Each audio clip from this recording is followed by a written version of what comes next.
if you've run into this as well. I was just talking to Rachel about this, but I've come to find out. I was asking some people if they were watching Paradise, right? And I was surprised by a couple people saying, well, I can't watch shows that come out weekly anymore. Like they come out episodically. I got to wait for the season to end and I'm going to binge the whole season. And that surprised me because we all came from the same era of when television shows did come out episodically and weekly.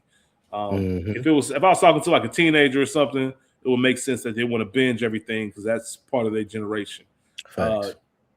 What's your stance on that? Do you enjoy watching things week by week, or would you rather just binge it and just get it done with?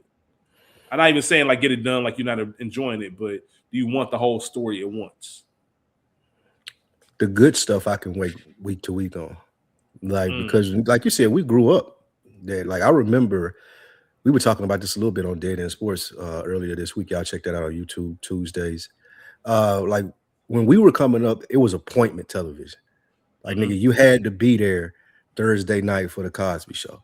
You couldn't miss that. You had to be there Thursday night for Martin. You had to be there Sunday night for One Living Color. You had to be there TGIL Fridays. Like, all of those were must-see TV, literally. Wasn't no recording unless you had the VHS. Yeah, you might record it. Like you said, you might have a tape, but you ain't catching that rerun to the summertime if you miss it. It's over. So I'm of the for me, like something like Paradise, I can watch it week to week. The Bear, I can watch it week to week. The Pit, I can watch it week to week. Like good TV, I can watch it week to week. If it's okay, I'm like, okay, I just run through these. I need to run through all of them to make it better for me because I don't want to wait around and I'll forget about it. You'll lose interest. Yeah, I got it. I lose interest or just forget about it if it's something that ain't really just catching my attention week to week. You know what I'm saying? So yeah, I get that a lot too when people be like, I'm just gonna wait till it all comes out. I don't like doing that for like the shows. Like when Euphoria come back on in April, week to week. I ain't waiting. I'm not waiting 12 weeks to start watching Euphoria when it's back on. Like, I'm not doing that. You got high hopes given the break and how long? Like, some people are obviously going due to passing or just not coming back. The trailer looked fire. I didn't have high hopes until I seen the trailer. Have you seen the trailer? The trailer looked like, oh, okay, they back and they back. Have you seen it? No, I'm kind of like you. I don't watch trailers. Yeah. I used to live by trailers, but yeah, accidentally watched it. Then I accidentally hit play on it. I watched the whole thing. The whole thing. No, actually, you know what? I didn't watch the whole thing. I cut it off like when they showed that. I'm going to spoil it for you since it's spoiled. No, but yeah, was a certain part they showed, and I was like, damn, I ain't want to see that. But yeah, so, okay. I bet I watch the trailers for some shit. No doubt, man. Y'all hear the voices? Y'all know what it is. Back at it with another week in the books. Book 2, Chapter 58. Putting those numbers on the board, man. We up there. Yes. I'm your host, Rich, joined by the legend Spike Lou. Lou, how you feeling this week, brother? Getting there, pushing through, man. Got ready for a Saturday. So yeah, cool. What about you? I'm doing well, man. I'm doing well. I'm looking forward to Saturday as well. We're gonna talk about it here in a second. But I'm feeling good. Can't complain. You see me if you watching on YouTube. I got the Cincinnati Reds hat on tomorrow, or actually yesterday. By the time you listening to this, was opening day. If you ever get a chance to go to opening day in Cincinnati, make sure you do that.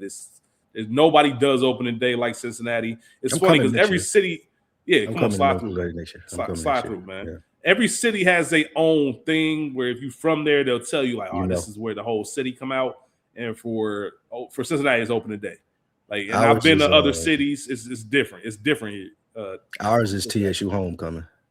See, I believe it. Yeah, that makes sense. Well, if you got an HBC in your city, homecoming time, I'm sure Tallahassee the same way with FAMU. But TSU, ain't gotta be alumni or nothing. You just everybody outside homecoming week. I know people that went to TSU. Actually, my cousin was Mr. TSU one year. Shut up, brother. What year? Yeah, no shit. Later. This is later. This probably would have been a year younger than me. So this might have been 2010. Oh, okay, yeah. Somewhere around there. Long. Yeah. I'm about to say, way out, way after you, my nigga. It wasn't that far out from me. The jokes got to come anyway. I've heard that for people who don't go there. Like I said, I've never been to Nashville, and I've heard numerous times like TSU homecoming different. Different. It's different. Whole city out. So yeah, 100%. That's what's up. That's Man. it. That's what it is for our city. But that's the benefit of going. Not every HBCU was in a like city. When I say a city, I mean you at least got to have one sports team. Like when I say that, like a lot of times Tallahassee, Florida State is the biggest attraction there. They don't have no Nashville. Nashville at least got the Titans and the Predators. Was that their name? The Predators. The Predators. Hockey team. Predators. Yeah, that's it. But it ain't get like we ain't. In my opinion, it's been within the last 10 years that Nashville has become like a big go-to city like that. It wasn't shit like that. My homegirl called it Nash Vegas. 20. Yeah, that's what they call it. For down, why? Like what is it's white people stuff though. Okay. White people call it Nash Vegas. Yeah, like because it's so much to do. Like the downtown go. I ain't never been to Vegas, but I've been told it's strip like in the sense of you got the groups of people on the little paddling bikes drinking. You got the horses and carriages. You got the party buses, party bikes, and shit like that where people riding and drink. It's just like just so much shit going on 2nd Avenue, Broadway, things like that. So it's the thing. So all right. With that being said, I do want to get into some comments. We appreciate y'all for tuning in. Thank you. Please remember to like, subscribe, share. As always, if you write in, we will definitely keep your comments or make sure we read them on air. We got YouTube comments. And we need more comments and emails too, y'all. Send more. We're going to make it a part of the show. We want to hear what's going on in y'all life. Talk about it. So 100%. Yeah. And actually, I'm glad you said that because, we like to make this as conversational as possible.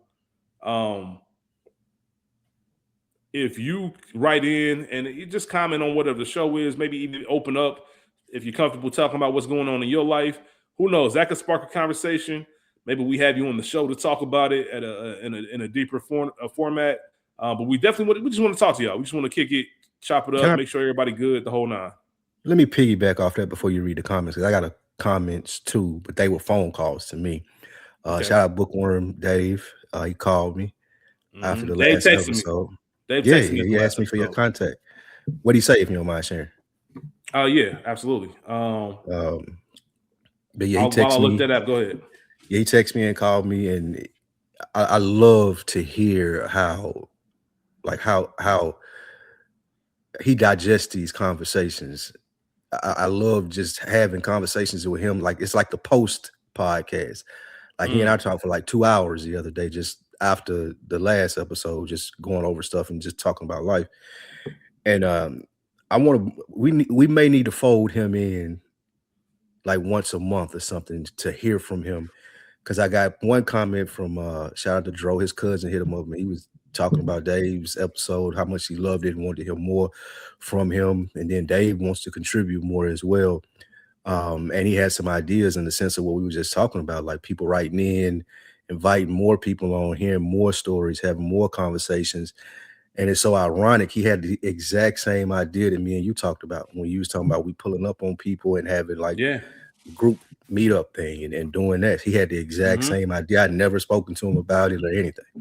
So he's on the same vibe as that. I thought that was really cool. But he was just commending what we do, how we do it, the authenticity of it. And that meant a lot. It really meant a lot, man, to hear him say that and be as passionate and as like authentic as you can be saying it. So I just wanted to share that with everybody. It ain't just me and you, with everybody that's involved with this, from listeners to people that have been on. Like this platform is an amazing thing. That ain't it's not a lot. It's not anything like this in a lot of places. To toot our own horn. Shout out to Mo, who was early creator in this and still a part of it. And might have some stuff coming from him soon too. But I'm excited to see post this pop up and what we could have planned to do, how we continue to grow this, because I think this is a truly unique place and thing. Well said. I agree with you 100%.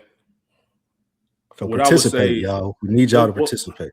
Well, yeah. What I would say to that is, like Spike just said, man, participate mainly because I don't know if y'all out there understand how much we need this. You know what I mean? Like I don't know if Lou or myself, Mo might have been vocal about it in book one, but I don't know if Lou or myself this chapter or excuse me this book have talked more about. And maybe this will flow into the episode. Maybe this is kind of be a conversation for the episode, but I didn't expect to feel this good about being this open and honest and just like the growth that it brings you and the connections that it makes. And one of my best moments of the month so far was just like hitting you up like a week or so ago and just talking to you on the phone, just on some like checking in because we've always been cool, but it reached a point where it's like genuine, like y'all care about you. You know what I'm saying? I just want to make sure you're good and stuff like that, and vice versa. And that doesn't happen without the conversations that we have to where you can open up. But not only that, sometimes it feels like when you on an island when you're open up and being vulnerable. That's why it doesn't happen a lot. That's why it's so difficult to get black men, to be open and candid with their feelings because for a number of reasons. Maybe they've heard throughout their life, real men don't show emotions. I know we're getting past that point in society, but now when you're the first one to do something, it's always the toughest. You know what I mean? Front lines of the wars, the front line die. The war might be won, but somebody losing their life up there. You know what I mean? It just is what it is. So when you get the first generation that's out there, we're the first mental health generation. You know what I'm saying? As adults, where it's okay to talk about your feelings, therapy's encouraged. It's okay to be open, vulnerable. It's okay to tell other men that you love them. It's okay to do this and that. And as Lou and myself navigate through it, hearing from other people, knowing my favorite comments are, oh man, I went through that too, or I know a similar story. I got a similar situation, because it makes us feel better. Like, oh, we ain't tripping. We ain't alone. We ain't the only. Sometimes, like I said, you feel like you're on an island, like you're the only person going through it. Facts.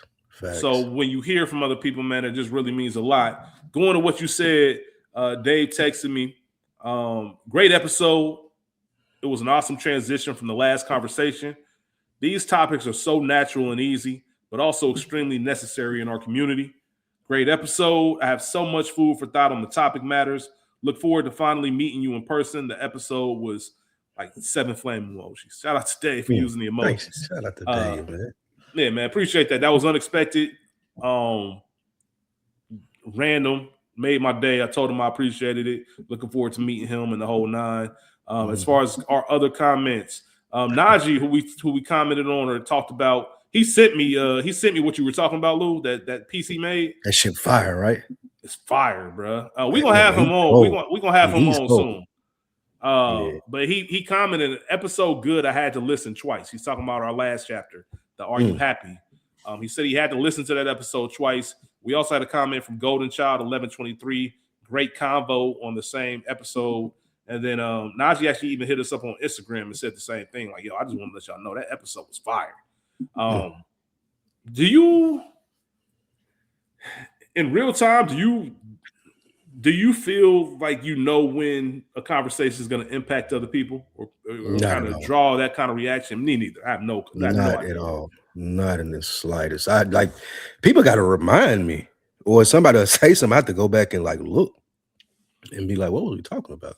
You know what it does? Not because I think it's being in the moment of it. Like I don't, and I guess it's why I don't ever want it to come off like we were trying to do that. I want it to always come off like these niggas is having a real conversation. Like they might have just stumbled upon this mid conversation. Like they didn't come into this with notes, or we have thoughts, but the actual conversation and where that stuff happens, what people are commenting on, I never know. I never know what it's going to be. You know what I'm saying? That's a great point, because it's all authentic. It's not manufactured. We're not sitting up here like, hey, if you say this, when I say this, it's going to be like this. Never happens like that. And I know y'all can tell just by listening. But it did make me think about maybe starting to listen to our episodes, a little bit more. Facts. I will say, go ahead. No, very good. I would say to your point of you don't realize how much doing this helps you. Doing this over the last 2 weeks for me has been really, the episode with Dave, the happiness episode, just going through personal stuff and coming here to be able to talk and just get stuff off your chest, it makes you feel 100 times better, like you said, where you don't have to sit in what you're going through outside of this. Like that ain't consuming your brain, consuming your thoughts. You're actually having conversations with people who may not be in the best spot either. Like I know Dro got told, I think I mentioned this last week. Dro got on me. He was like, nigga, answer the fucking phone. Cause like I'm trying to call you and we going through similar shit. And we can have conversations and bounce stuff off of each other, but have these ideas, but you can't sit over there just because you're going through something and not talk to nobody, not have conversations with nobody, like especially with the people that you care about. And it ain't even got to be about what you're going through. It can be about what they going through.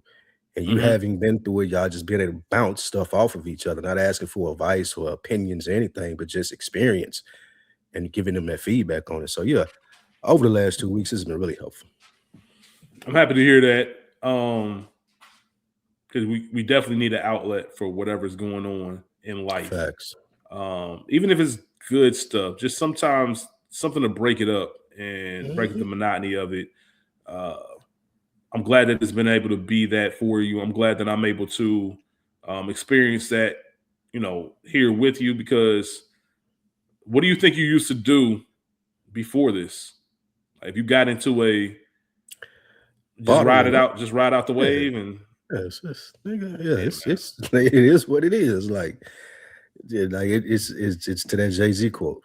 Like that quote was powerful in the sense of the one we talked about. The one you sent me. Yeah. I used that as my meditation mantra this morning. So that you have your mantras that you like. Well, some people hum or whatever it may be, but you can also repeat a mantra over and over as you're meditating. And that's what I use. That things in life don't happen to you; they happen for you. Yeah. 100%. So yeah, that was 100%. I had another comment too. For people that listen to this, it was just this meant a lot. Y'all know that I do the other podcast with Dead End and Mike and I bump heads a lot, not in a bad way, in a very good way, but we just so different. And he didn't know anything about Another Week in the Books.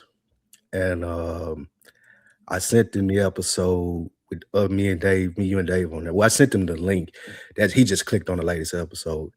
And the first thing he said when we came into the studio Sunday, he was like, man, who is the nigga on Another Week in the Books? He's like, I don't know that nigga. I ain't never recorded with him because you don't do that up here. Like you do, like he said, you save all of that for over there. He said he was highly impressed by it.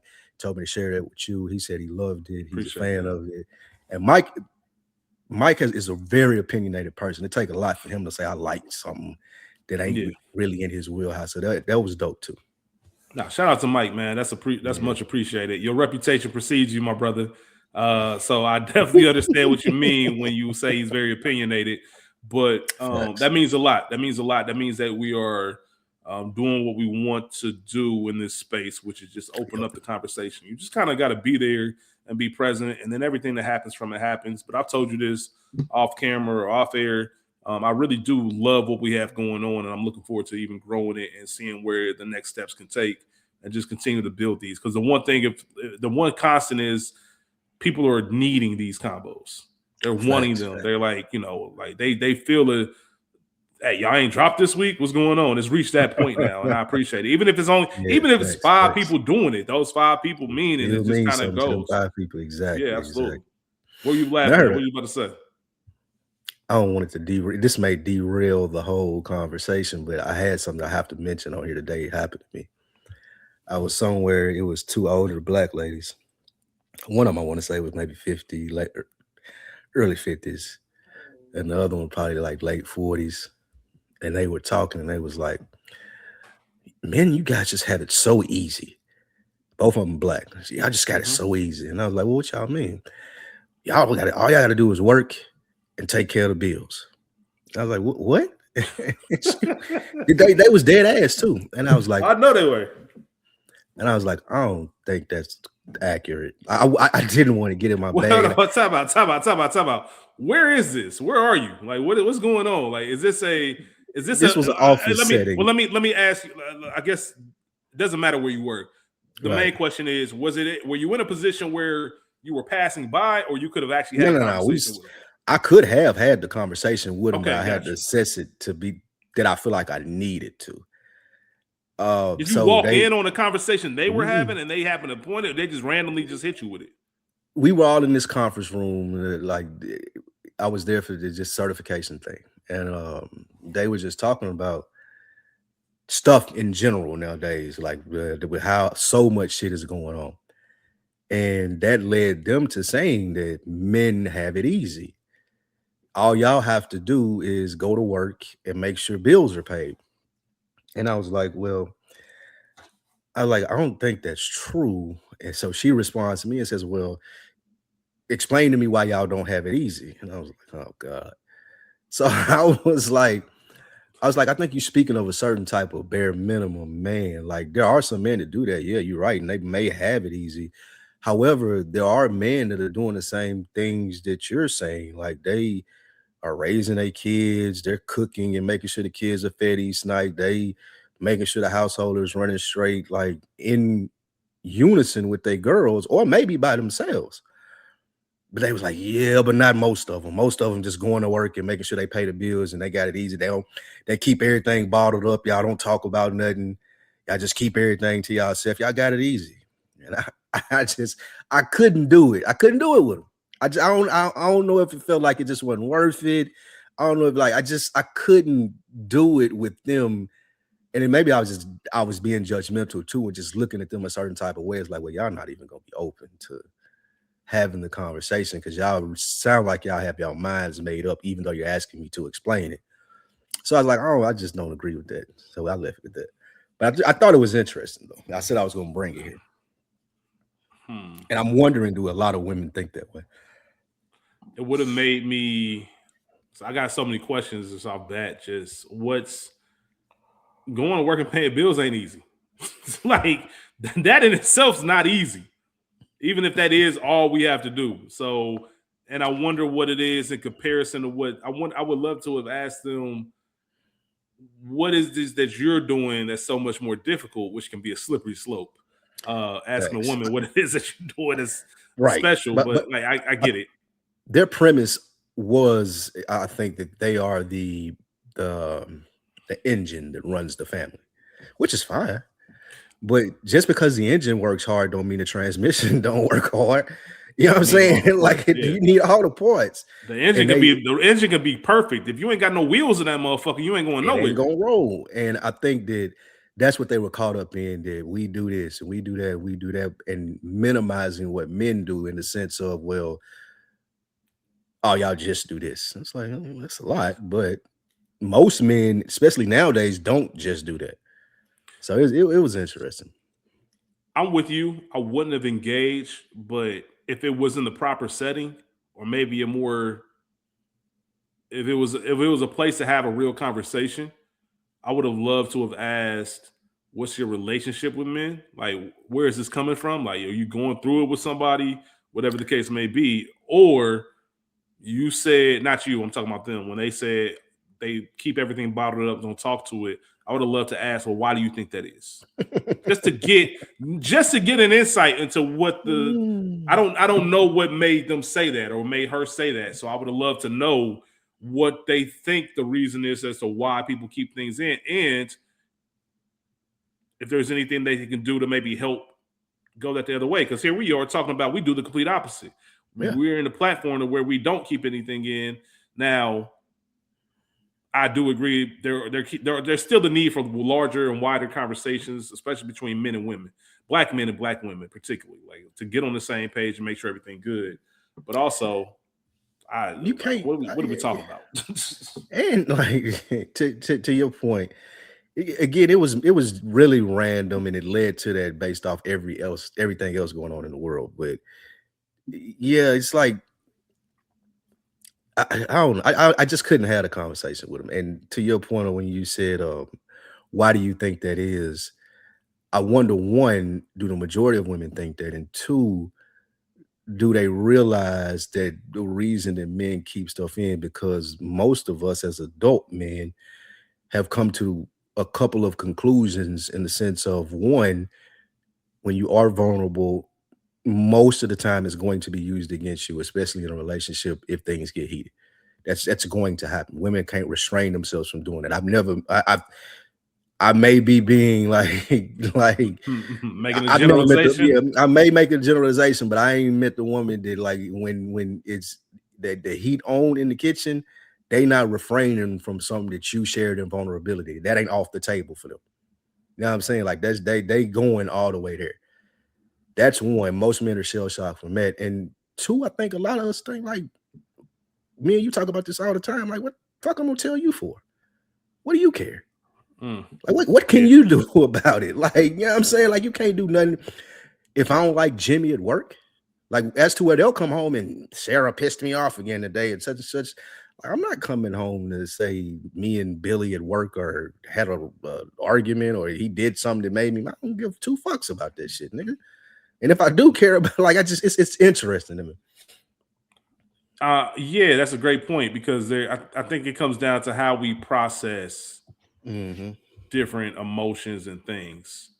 And that stuff just doesn't have the same, like you said, a woman can come home and tell you all about her day and the work drama and who she like and who she beefing with and everything else. And that's cool. And you can sit there and listen, but we just, for the most part, unless it's a very specific event that happened, how was your work day? It was cool. Like mostly we do the same thing over and over. There's not a unique enough story to where I'm going to bring it home. I'd rather talk about something else. Not because I don't want to share my work with you, but there's nothing special that happened that's worth bringing to the dinner table or whatever the case is. It's just, regular shit. Now, if there is some wild shit, maybe I bring that up, but also it is what it is. I think we're more prone to escape from that, since, Facts. all we gotta do is work anyway. We spend so much time there and pay the bills. Yeah. But shout out to them, man. It'd be dope to have a conversation with them, whoever they are. I'm about to say whoever. You're probably right. Yeah, you're probably right. Something interesting happened to me. Not interesting, but I thought it was pretty cool. I was at the MAC championship game, so Mid-American Conference. Mainly based in Ohio. Miami, Ohio? No, like the Mid-American Conference is mainly based in Ohio. Like I think there's 13 schools and like 6 or 7 of them are in Ohio. Ohio University, Miami of Ohio, Kent State, Akron. Dayton. No, Dayton's not in the MAC. Okay. Kent State, Akron, Toledo, Bowling Green, and I feel like I might be missing someone. Either way, the MAC championship for college basketball, they always hold it at Cleveland's arena. And I used to coach one of the players on Akron. I used to coach him when he played football in middle school, and his brother was always around too. So I know both of them. The family, my mom and them go to the same church, so it's all a big connection. Actually, their dad coached me when I played little league football. So you're talking about just coming full circle. Yeah, it was kind of crazy. So I went to go support that. Akron won last second, 3-pointer to win. It was bittersweet because they beat Toledo, which is where I went to school, but it was good seeing them get that dub. And of course, unfortunately, they lost first round of the tournament.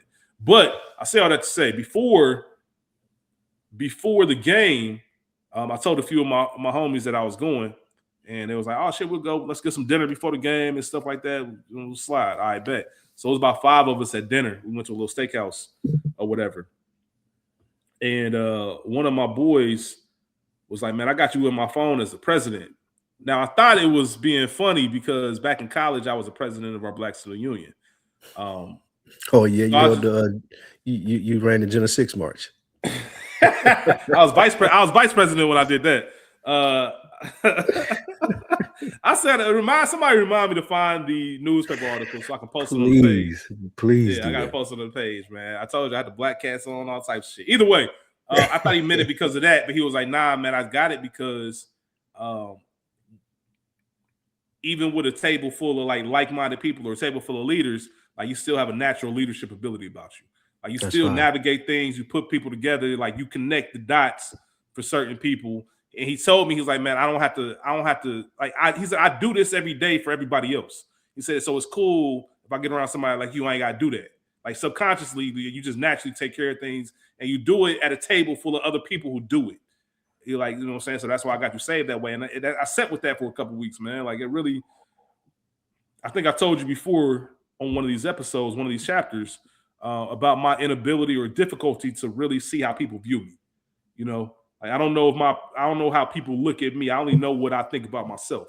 And I do know some surface stuff what people tell me, but just generally looking, you never know if they revere you or what regard somebody holds you in, especially when you just being yourself. You ain't doing nothing special. So that really meant a lot, and it made me more aware and conscious to make sure. Because he didn't have to say that.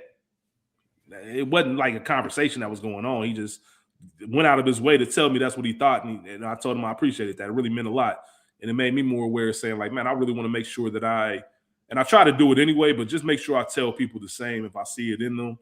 I think that means something. I have a question, but I also have a comment before that, because we're going to talk about this later, and I don't want to forget it because I will. The book that I'm reading, 101 Essays to Change the Way That You Think, there is a list. What's that? I'm sorry, this nigga Drewski needs he's fucking crazy. What? Oh, no, I'm sorry, man. Right no. He got a new skit, and this nigga wild. That's all I'll say. Anyway, keep going. 101 Essays. 101 Essays to Change the Way You Think. It mentions that what you said in the sense of a lot of us wonder how people view us. And of course, the book is about changing the way you think. And they were saying the more fulfilling way to think about that is, how am I presenting myself? I can never know and will never know or know how somebody is viewing me or why they're viewing me that way. But what I can control is how I show up and present myself. And if I'm showing up and presenting myself the correct way, how you think about me don't matter, because I've done my job and showed up and presented the version of me that I want to be here. I thought that was a dope thing. That is dope. The first thing I thought about is, and I guess it doesn't matter as far as how you perceive, but do you think that could come off as performative? Of someone intentionally wanting to show up as, if I think about how I'm coming off or how I'm presenting myself, and I have this, and I don't do this, but if someone wants to come off as a leader, will they do things that try to make it look like that? Or will the other side come in where people like me or you will immediately say, you can't sell me bullshit. We know the prices. I know that's not exactly. It's not going to work. Yeah. It's not going to work unless they've practiced it. It's not going to work unless they've practiced it enough to be good at it and to actually fool you. Is there anything that you do or you're aware of that you want to like present yourself as? Like for me, for example, I'm very big on being kind. Yeah, I'm just a very kind, like I especially to like the service people or workers, like waiters and all that. Like I don't play that being rude to people shit. Like I've worked retail, I've worked those type of jobs, man. I've always said I think everybody in the world should at least work for a period of their life. They should work in the food industry or work retail. I think you'll treat people a lot better if you worked in either one, because you'll realize how wild people are. But my main thing is being kind and being myself, like being authentic. Yeah. And like everything else kind of flows. Like I don't want to go out of my way to be rude or a dickhead to anybody. And whatever I'm feeling for that day, I'm just gonna roll with it. But I guess that's the only way I really think about presenting myself. What about you? Do you ever thought about that? Mine's the same. Mine's the same with the service people. I can't stand rude. Even on like from a customer service standpoint, like I hate it when people are rude to me. So I always try to make sure that I'm not being rude first, especially. And I'm not going to be rude back either.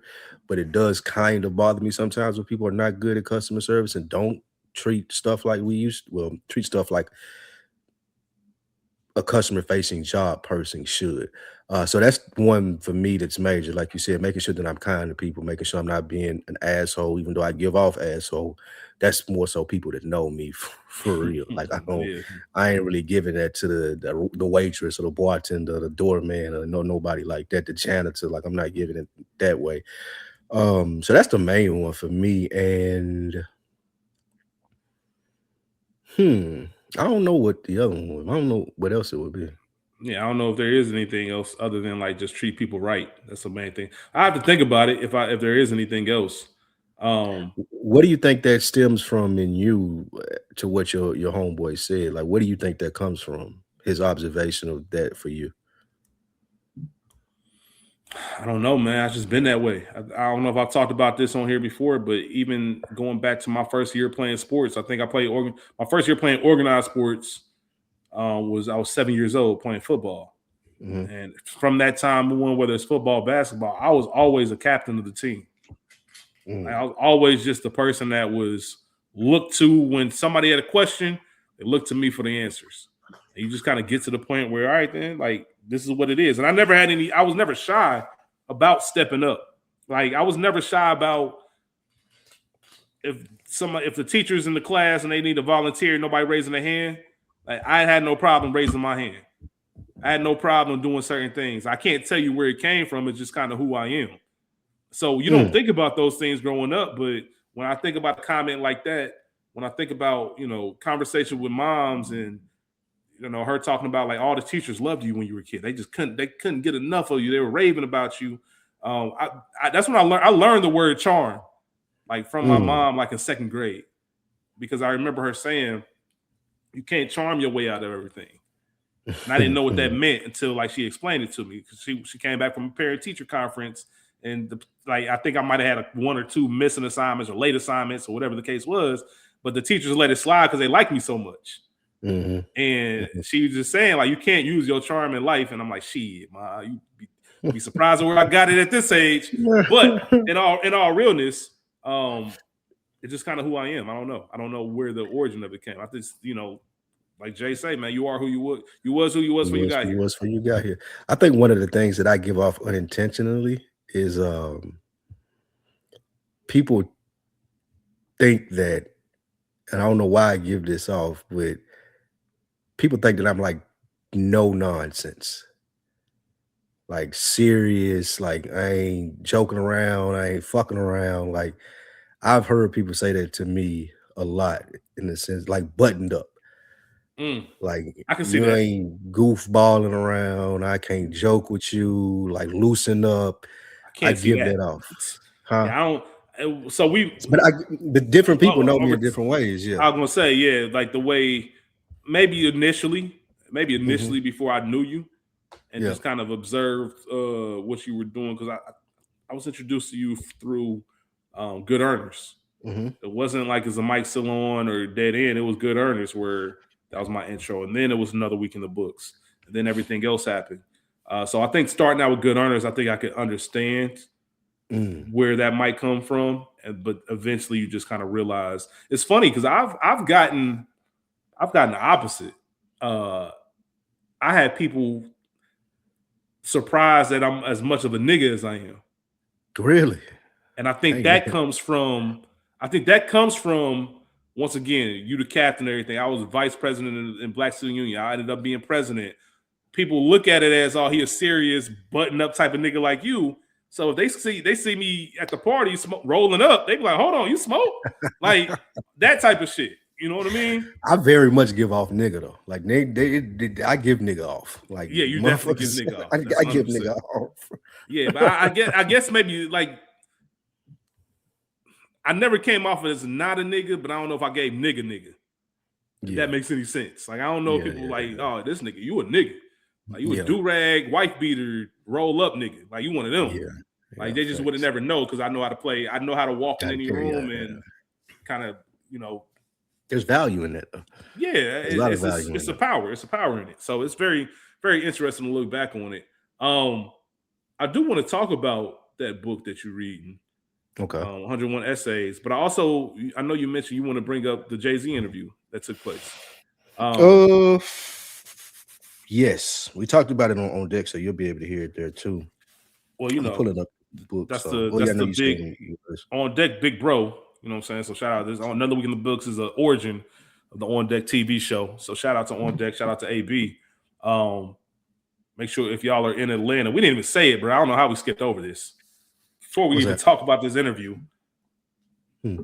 this Saturday. I don't know Oh, how oh we yeah, didn't yeah. lead the episode with this, This Oh, Saturday, the pop up. I thought we was gonna close with it. we can That's what I too, thought. but I still want to talk It about don't it. matter. Yeah. Just to mention, Ducos, Nashville, Spike Lou, Rich, we Yep. in the building. Yep. Pop up. We have limited T-shirts. You can come buy it, hang with us, get a slice, Yep. the whole nine. Looking forward to meeting some bookworms. They're gonna be serving Call to brunch too, action. so y'all come get some brunch. Absolutely. Yeah, man. It's a call to action. To just come up and hang, man. Just come up and chop it up with us, man. It'll be a joy and an honor to meet some Take of the some bookworms, pictures. especially some of the Nashville brethren. Take some photos, all of that stuff, man. We're gonna have a good time, and I'm looking forward to. We didn't talk about this, but I want to get your thoughts. We'll talk about it more next week. Have you thought about like, damn, we niggas really about to link up for the first time? Has that even crossed your mind? Nah, I feel like I know you already. I did this. The weird thing That's about doing this, like I feel like I Yeah. already know you. It don't even seem weird to me. This is the first time that we meet in person, but I'm happy that it's happened, and I'm definitely excited about that. But I feel like I know you. That's Like what I was just gonna say. like Dro just texted me like when we get through a Friday night. When you get in town, Friday night or Saturday morning? Friday. Yeah, he was like Friday night. Rich, pull up here and such.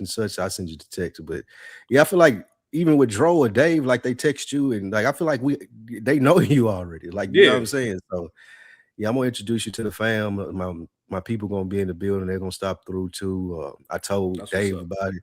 I told Dave to stop through. He scoffed at me. He was like, "Stop through, nigga. I'm participating. What are you talking about, nigga?" He's like, I'm gonna be there." Like so, That's I what I'm thought that talking was about. great. Yeah, I thought that was great. But yeah, I'm excited to see put this into motion. People putting the merch into people's hands, taking pictures, just linking up with you, introducing you to some of my people as a stand-up guy that I built this thing with. We've helped build this thing together with. So yeah, like I'm excited to. We ain't gonna be outside of them, but I'm gonna show you some spots in Nashville, man. Let you know, No, I how we appreciate get it, man. down I'm in the looking forward city. to it. I know I told you this already, man. I can't wait until we reverse it and we do it in Cincinnati, man. I'm looking forward Yeah, to I'm showing coming. you Yeah, definitely. same thing, man. Holla at the peoples, kind of see the Facts. city, take you to a couple spots, man. Good food, all of that good stuff, man. It'll be a good time. But if you're in the We gotta Nashville area, man, come remember. holla at us. AB been pressing me. We got to remember to get some footage. We have to remember even if it's just cell phone tapes or taking pictures and shirts, but we have to remember because I won't do it. And AB know that I won't do it. And he been pressing me about it. Like he was like, bro, make sure y'all get some video footage, bro. Yeah. Make sure y'all get video footage. So shout out to him. No doubt. And man. if you're in Atlanta, go to Crates and Convos too. I was just about to say that. Shout out to AB. Shout out to what's AB co-host name is Q. Shout out to them, man. Crates and Convo this Saturday. If you are in there, you got an RSVP. They might be filled up, but if you have RSVP, you'll be listening to this on Friday. You might have a little bit of time to still get in there. So reach out. You know the crazy thing about that, this going off to the side a bit, like people legit ask me, and they be like, "Man, do you and AB y'all ain't cool no more?" Because we do separate things. And they're used to on deck, and they like, "Oh man," they're like, "Y'all ain't doing it." Like they just people that don't know. They're like, "Oh, y'all ain't doing on deck of this." Like I seen Chris doing this with other like. They say it to me as if I should be mad, or I don't know. Him never mentioned it, but I know on my end. And it's like, bro, me and him started recording a podcast 13 years ago, sharing one USB microphone. He talk, I step back and then let him talk or whatever it may be. So to get to a point where he got multiple shows, I have multiple shows, we have multiple shows that we're a part of. Like they just interviewed Gunplay on a previous podcast. Shout out to them. And to get to a point where we both have an event on the same weekend in different states, it's like that's fire to me. Like I love that. Like people think that we should be, people think that we should be adjoined at the hip. And it's like, nah, like he his own entity, I'm my own entity, and together we make up on deck. But yeah, both of us, like this is the plan. So I just it's fascinating to me when people ask me that, but it's always people that just half-ass paying attention anyway. Well, I was gonna say the first thought is like the flex is we started it 13 years ago, UNAB, and it's still going on. Like for one. So if there was any issue, on deck. Probably it would have had multiple times to go ahead and just fold and move on to the next thing.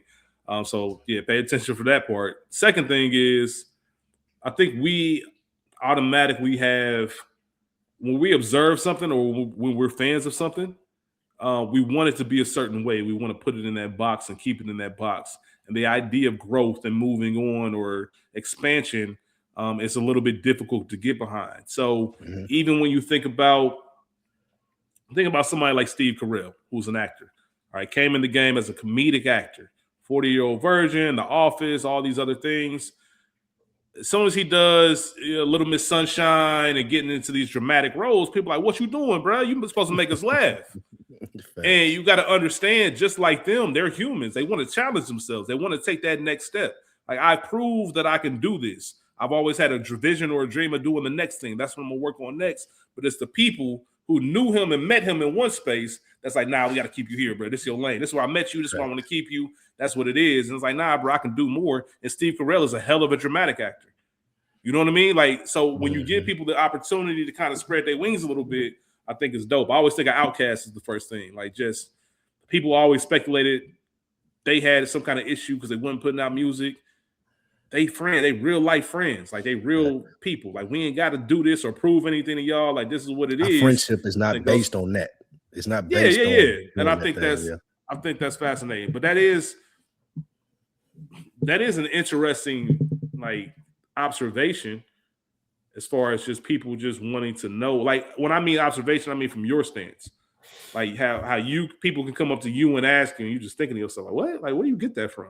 Just because we're not together. Or even when,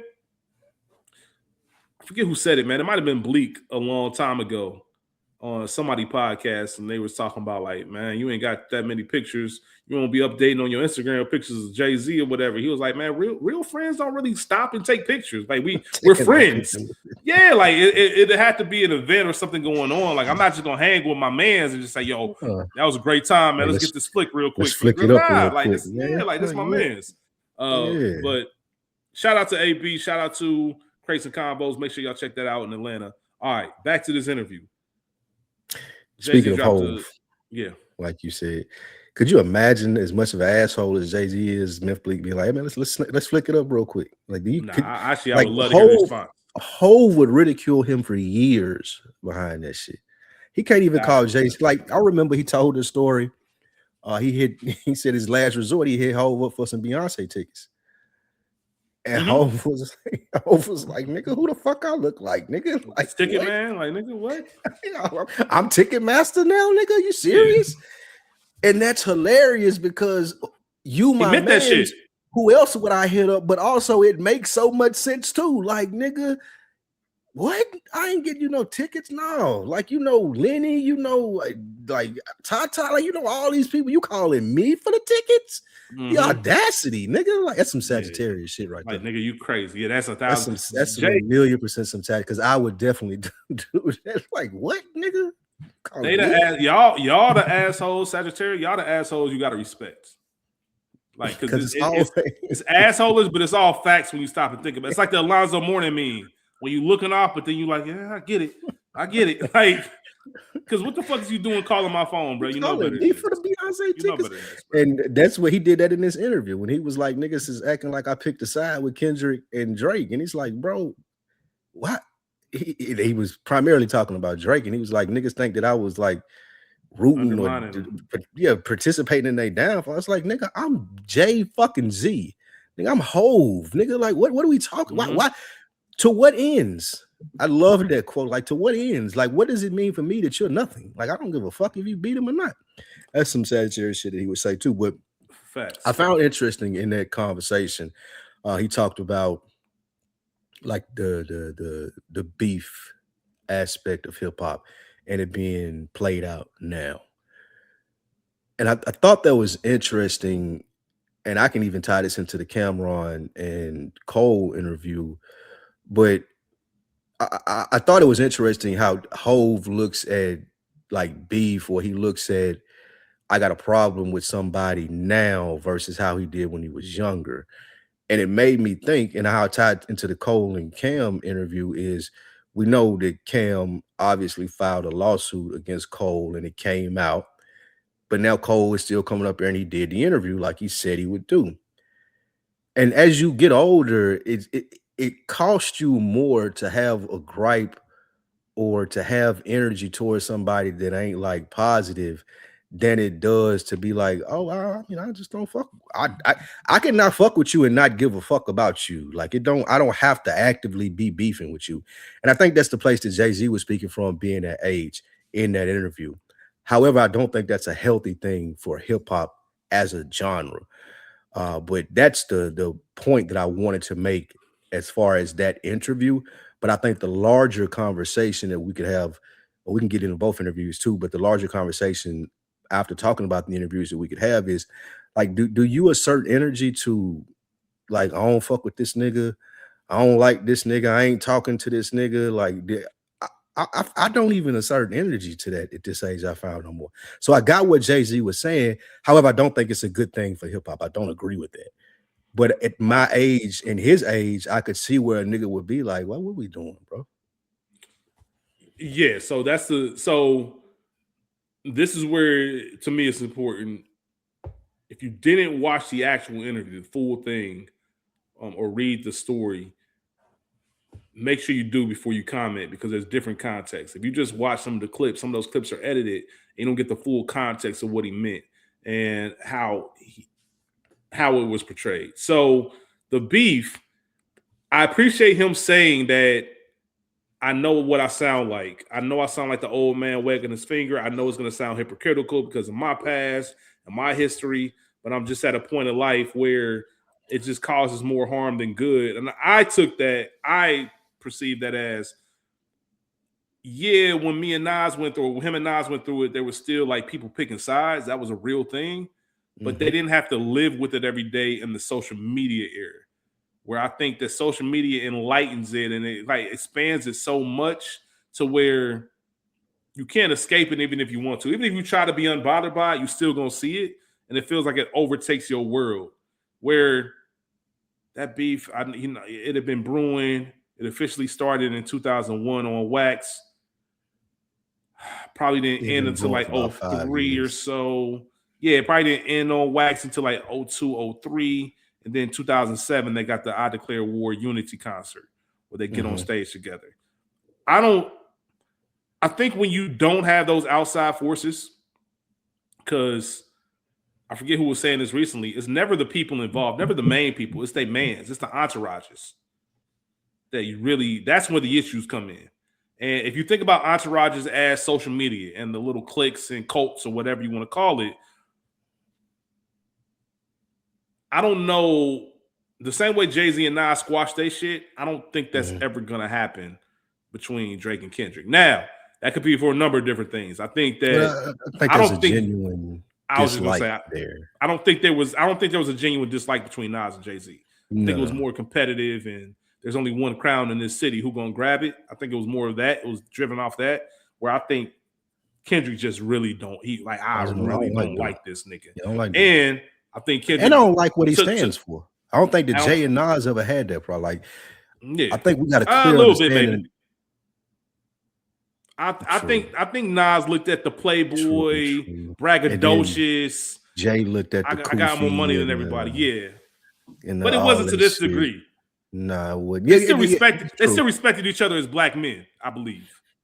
Yeah, I don't think Kendrick has a lot of respect for Drake as a black man.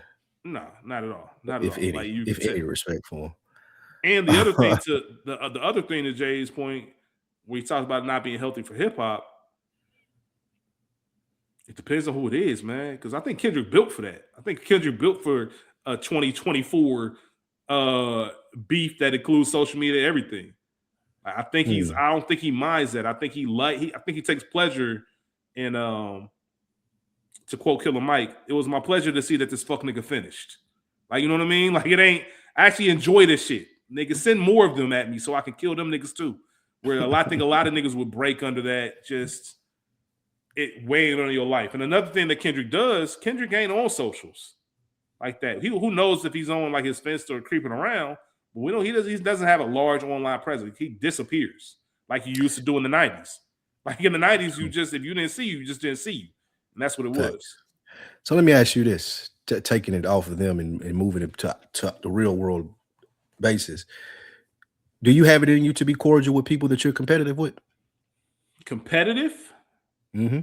Like, one, are you competitive with anyone? And two, like, can you be cordial with them, or is it like, nigga, you on this side, I'm on that side, I'm trying to beat you, I don't want no pleasantries, I ain't gotta be no highs and buys.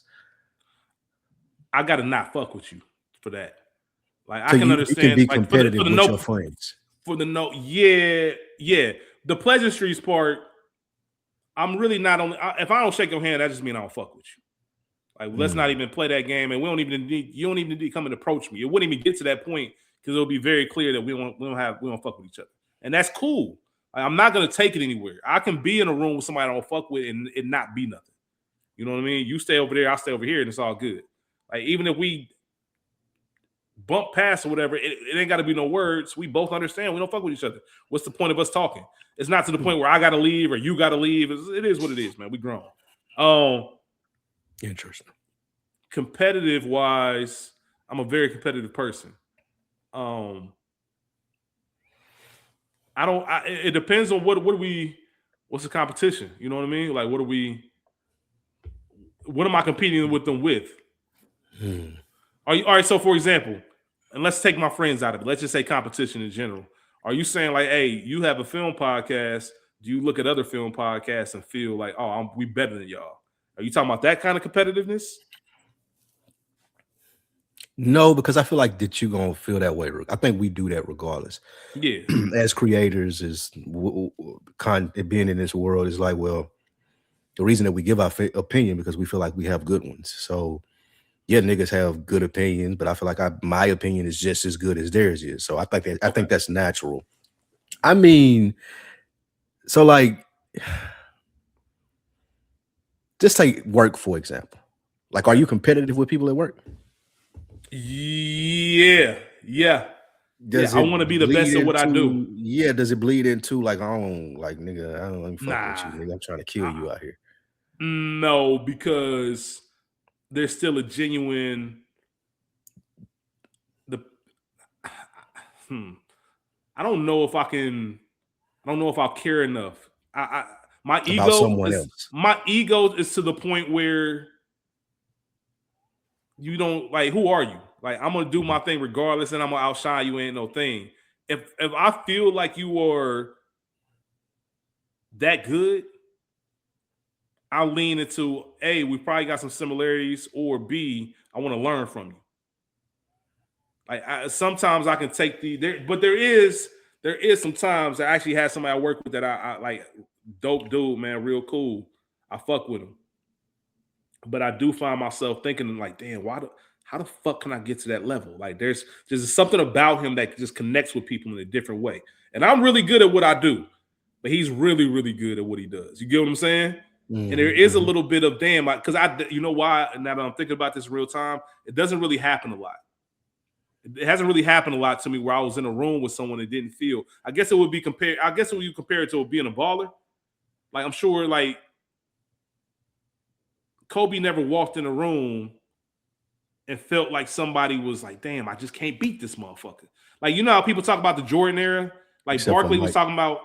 Shout out to Phil. Shout out to Phil. He definitely DM'd me too, like you said. Yeah, I know he did, man. Phil, like, y'all gonna stop skipping over Jordan, or stop skipping over Kobe. I remember Barkley talking about I'm sorry. I remember Barkley talking about how he always thought he was the best basketball player in the world until the '93 finals. And he finally had to admit, like, damn, this motherfucker just better than me.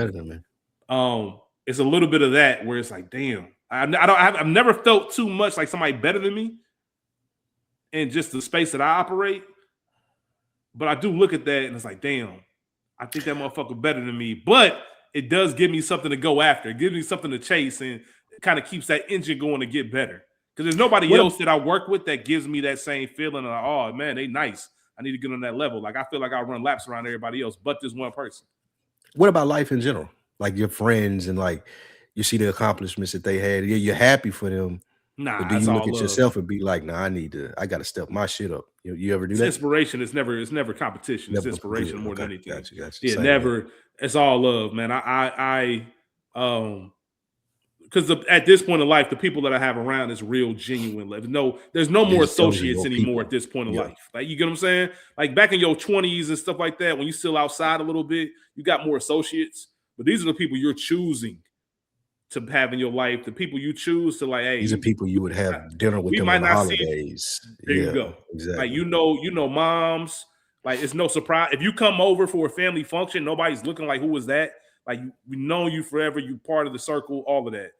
So that's all love, man. And I'm proud of my people when they get accomplishments and they do things. Like I'm proud of them. Like on some real shit. And I want everybody that I know to push themselves to the limit and reach every height they can. Um, but if I don't know you, maybe. Who is this nigga? To quote Mace, who is this nigga? Like, who this nigga think he is? Like, I'm the one. Like, it is, you know what I mean? A little bit of that ego comes in, but I really don't tap into it as much just because I'm very at peace with who I am and where I am in life and not having to prove myself to anybody. Like, I just feel if you get enough time, and I look at it from the sense of I allow the access into my life. You get what I'm saying? So like somebody hanging with me, I feel that's the if you get a chance to kind of tap in that sense, then cool. If not, I'm not really concerned. Where I might have been in my 20s looking at the dude in the section and been like, damn, man. You know what I mean? Like, you know what I mean? It might have been that in my earlier years, thinking like, damn, that nigga out here living, he out here doing it. I don't give a fuck about that no more. Yeah, Like, facts. so that I think that has a lot to do with it as well. Like when your goals change, all the Yeah, other stuff that comes with it changes too. I think naturally we see that at this age. I'm like, more power to you, my brother. Keep living. Man, shout Like, out to you, man. like, Keep hey, doing it. salute. Yeah, I might salute. Yeah, salute you. Yeah, bro. Like, man. shout out, man. Keep on living. But I just have no interest in it. So it's not anything to even compete about. Yeah, I think that's wasted energy at our phases in life. Because when you trying to for real deal navigate, sounds grim to say, but you trying to navigate the last 25 years, 30 years of your life, like to make sure that they're comfortable. I don't give a fuck about what someone else is doing, holding a grudge, being overly competitive for no reason, just to say that I did this better. Like I'm not interested in any of that. I'm more so interested in, like I said, mapping out the last 25, 30, 40 years of my life and making sure they go as planned, like I want them to, and I'm able to enjoy them. So I think that's a benefit of being older, but I don't apply that to hip hop music. Going back to the concert, I mean, excuse me, going back to the Jay-Z interview, like beef is a part of that sport. It's like what we talk about with the NBA in the sense of this shit used to be different because niggas was like it wasn't the NBA. One, they wasn't making as much money back then, and two, back then it was more so about, man, I'm a dog, and you put me in a room with any other dog, I'm gonna be the top dog. That's what the NBA used to be. That's what rap it should still be, but we've gotten to a generational time where everybody's so friendly with each other. It's like people think that competition isn't a good thing, or it should like competition. I want it should look a certain way. I'll say that. I feel comfortable in saying it should look a certain way. I want it seems like it should be gritty. It should be like I'm trying to fucking win this, and if you take it away from rap, then I think you take a lot of the soul away from it. So that's why I just don't agree with him on what he's saying when Still, he says we've passed that. That's like, yeah, yeah, we definitely haven't. We definitely haven't passed it. He's speaking for because it's a himself. competitive sport. Yeah, it's him. It is. He should be past that. There's no reason he Yeah. should be beefing with anyone. And that just comes with it. People pick sides back in the day, like you said, but it just wasn't online in one part of your everyday life. But people did still pick sides. I said this on deck. I didn't like Pastor Troy because of Master P. I didn't like Ludacris. You don't like Gibbs because of Jeezy. Jeezy. Yeah, I don't like Ludacris because of T.I. Like that. I didn't like Nas for a long time because of Jay. Like that shit, like I picked a side. Yeah. But I think that's just how it is. Nah, that's real. How do you respond to stuff like that? So if somebody came up to you and said, "Oh man, I was listening to Another Week in the Books, man. That shit dope. Hey man, that nigga Rich cooked you. He was cooking you." Like, how do you interpret that? Like, how do you do you look like it? Do you look at it as, all right, then yeah, all right, cool. He got his off, or you a fan of his, or do you look at it as, I'll be damned if anybody out here saying I got cooked on the podcast mic, regardless of who it is. I don't care if it's Mo, I don't care if it's Lou, Rich, I don't care if it's Ken, I don't care if it's Mike, I don't care who it is, AB. Like, I don't want anybody else to ever come up to me and say I got cooked by anybody. Is that in you? Nah, it's not. And but it is the reason, something though. Like, there's something. The reason, though. Yeah. The reason being is, from being in this so long, I realize I'm not for everybody. I'm not the person who's going to have the take that most people agree with. That's not me. Yeah. Most people are going to be like, this nigga is crazy. He's full of shit. He said something I didn't like. It offended me. Like, it's just, that's what I do. I'm not a provocateur per se. However, I'm being authentic with my takes and gonna give you the real about how I think about it. And if I say Memphis is a shithole city, it's fine. Like, you cannot like me for that. That's only, like, I don't care. But I'm gonna still say it, and you can think that Rich is a better podcaster for me because he won't say it, or Mike is a better podcaster because he's defended it and said I shouldn't say it. That's fine. So I don't look at that like. So for your example specifically, if someone would come to me and say that, I would love that. Like, good. I'm glad. Keep listening. Like, because the thing about this and what we do is, once you've made people feel something, now you got them, whether it's love or hate. If they indifferent, you never know if they're coming back. But if they fuck with your opinion or they hate your opinion, then you got that. You got them. Yeah. So if someone came in and told me, man, Rich was cooking, you keep coming back every week then and watch Rich cook me. That's fine. That's real. That's great. And that's great. That's why it's hard to even compare this to like a sport, because you can settle that, right? You can settle that all right, nigga, you better than me and who? Roll the ball out. Let's do it. Check up. Like, you can handle this right now. You can't. It's all about, like you said, it's all about who's listening, what you into, and it's all subjective when it comes to everything else. Like, you just can't, what's your taste? And that's what it comes down to. I know for a fact, like, I've said this on record numerous times, my two favorite podcasts are Rachel and Spike Lee. Like, they're my two favorite podcasters. Like, that's all. I can't see that changing. And I'm not talking about people I work with. I'm talking about literally everyone, that 600,000 podcasts that are active right now. Out of all 600,000 hosts, like, those are my two, like, easily. Thank you. And thank you. For me, I don't think that'll ever change. So even you being my favorite podcaster doesn't change the fact that I think I'm nice. You get what I'm saying? Like, it doesn't dim or it doesn't diminish me. So when it goes back to, like, competitive nature, I'm nice. Like, but I'm not 12th man on the bench nice. Like, I'm starting five nice. I'm carry a franchise nice. And that's what it is. And there is some, I appreciate the team factor of it. Like, if I got that same thing, like, Luke cooked you, I probably say, shit, you're right. I was there. Like, you know what I mean? Or to your point, like, I'll keep going. Because, like, it's hard to be competitive. Yeah, go ahead. My bad. I didn't mean to cut you off. It's hard to be competitive in this space, though, because this is a team sport.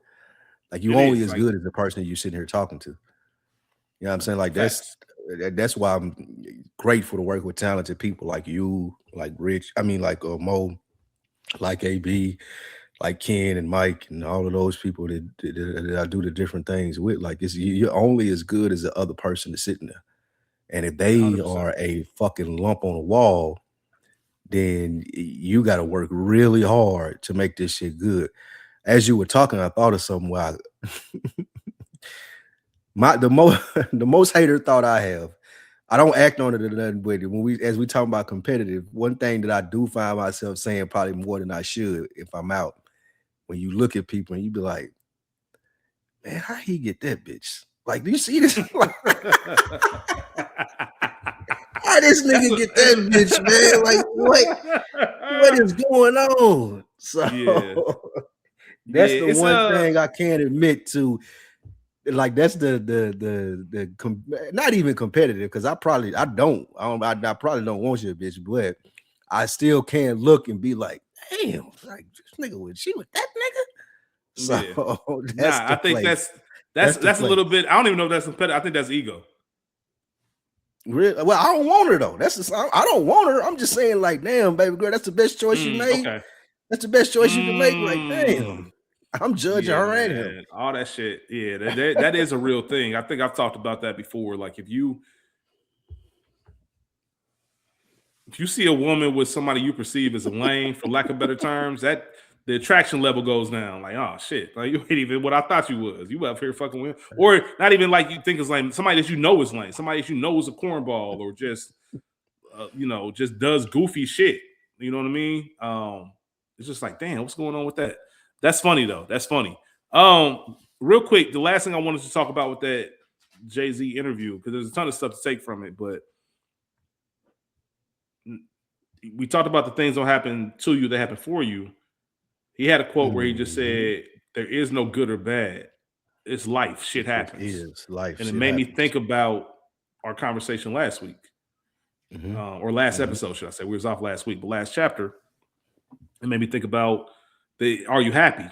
And me trying to, or us, should I say, trying to navigate the definition of happiness. And maybe I think everything happens for a reason. I think this is very timely that this interview dropped, and I heard that quote because coming off the heels of our conversation, maybe that's the way to look at it. Like there is no good, bad, there is no happy, sad. It's just life, and shit's gonna happen, and you're gonna get whatever reaction you have out of it.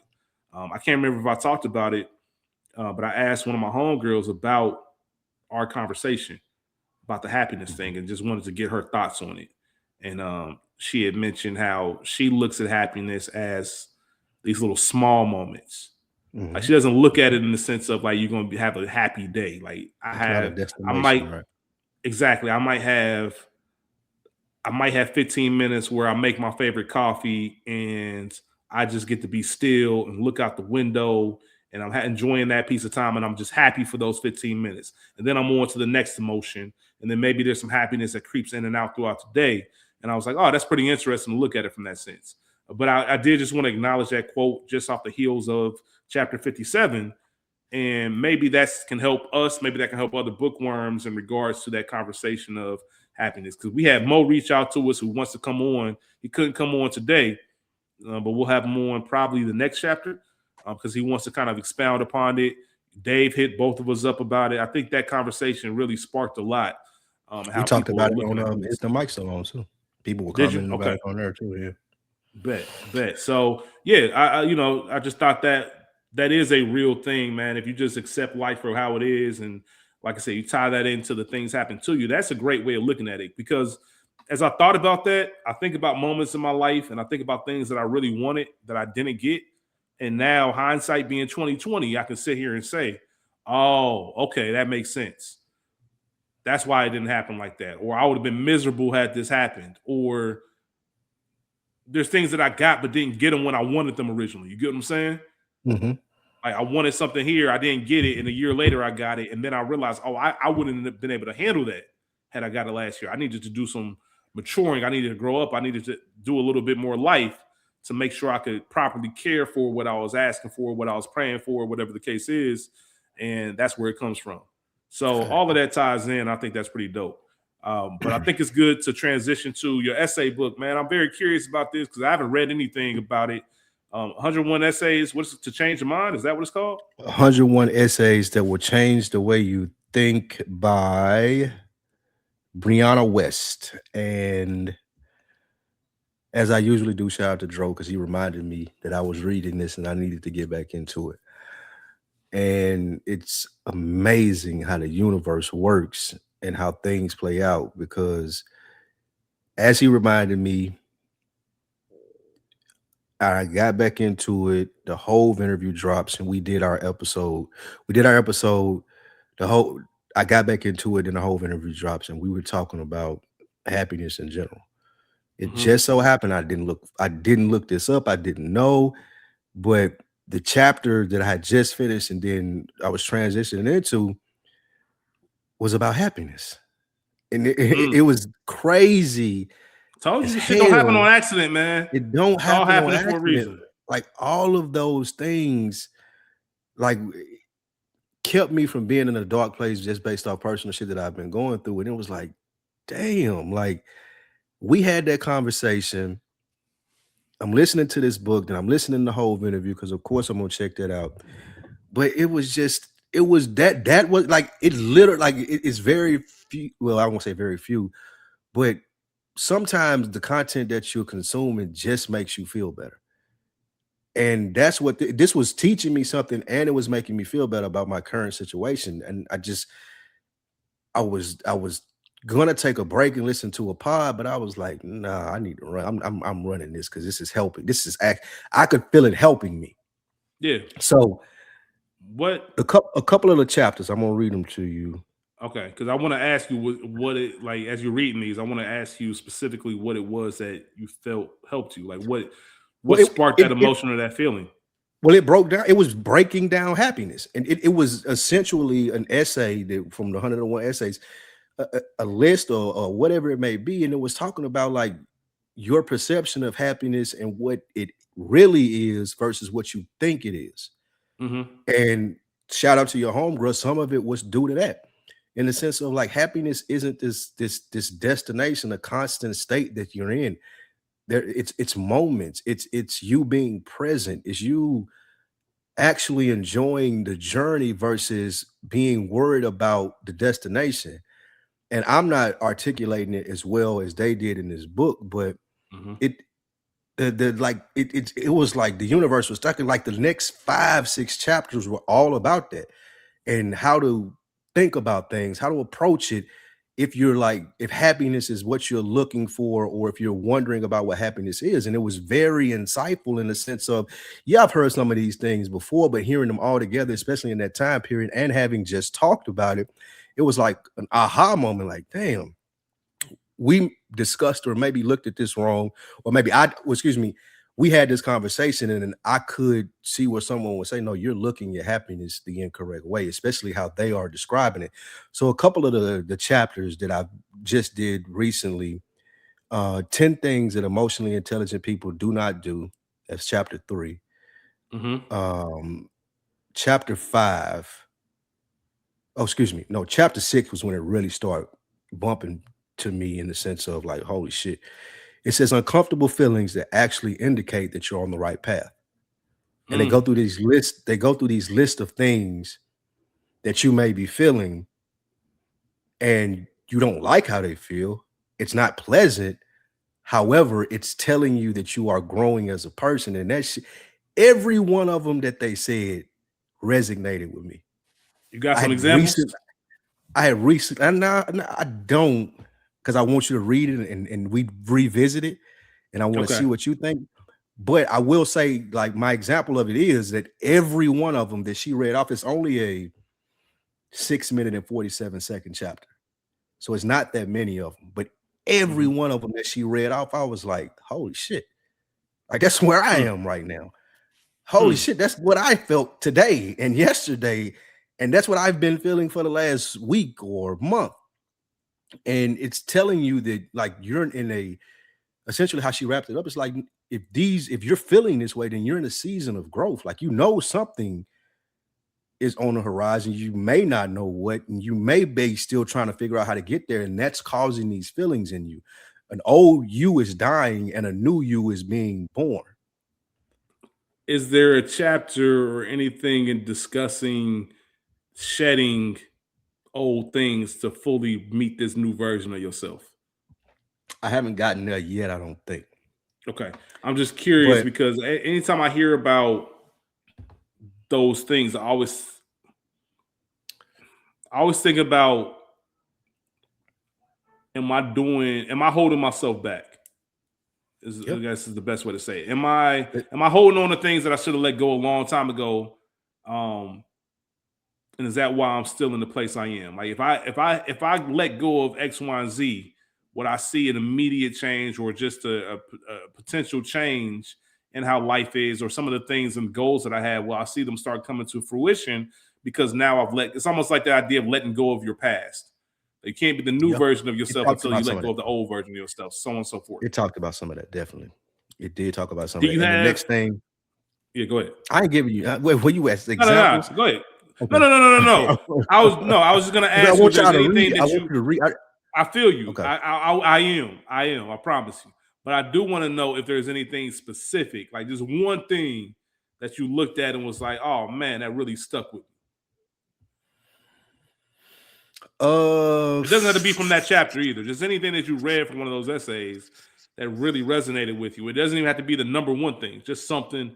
Because I just like asking you questions and seeing where you are in that space.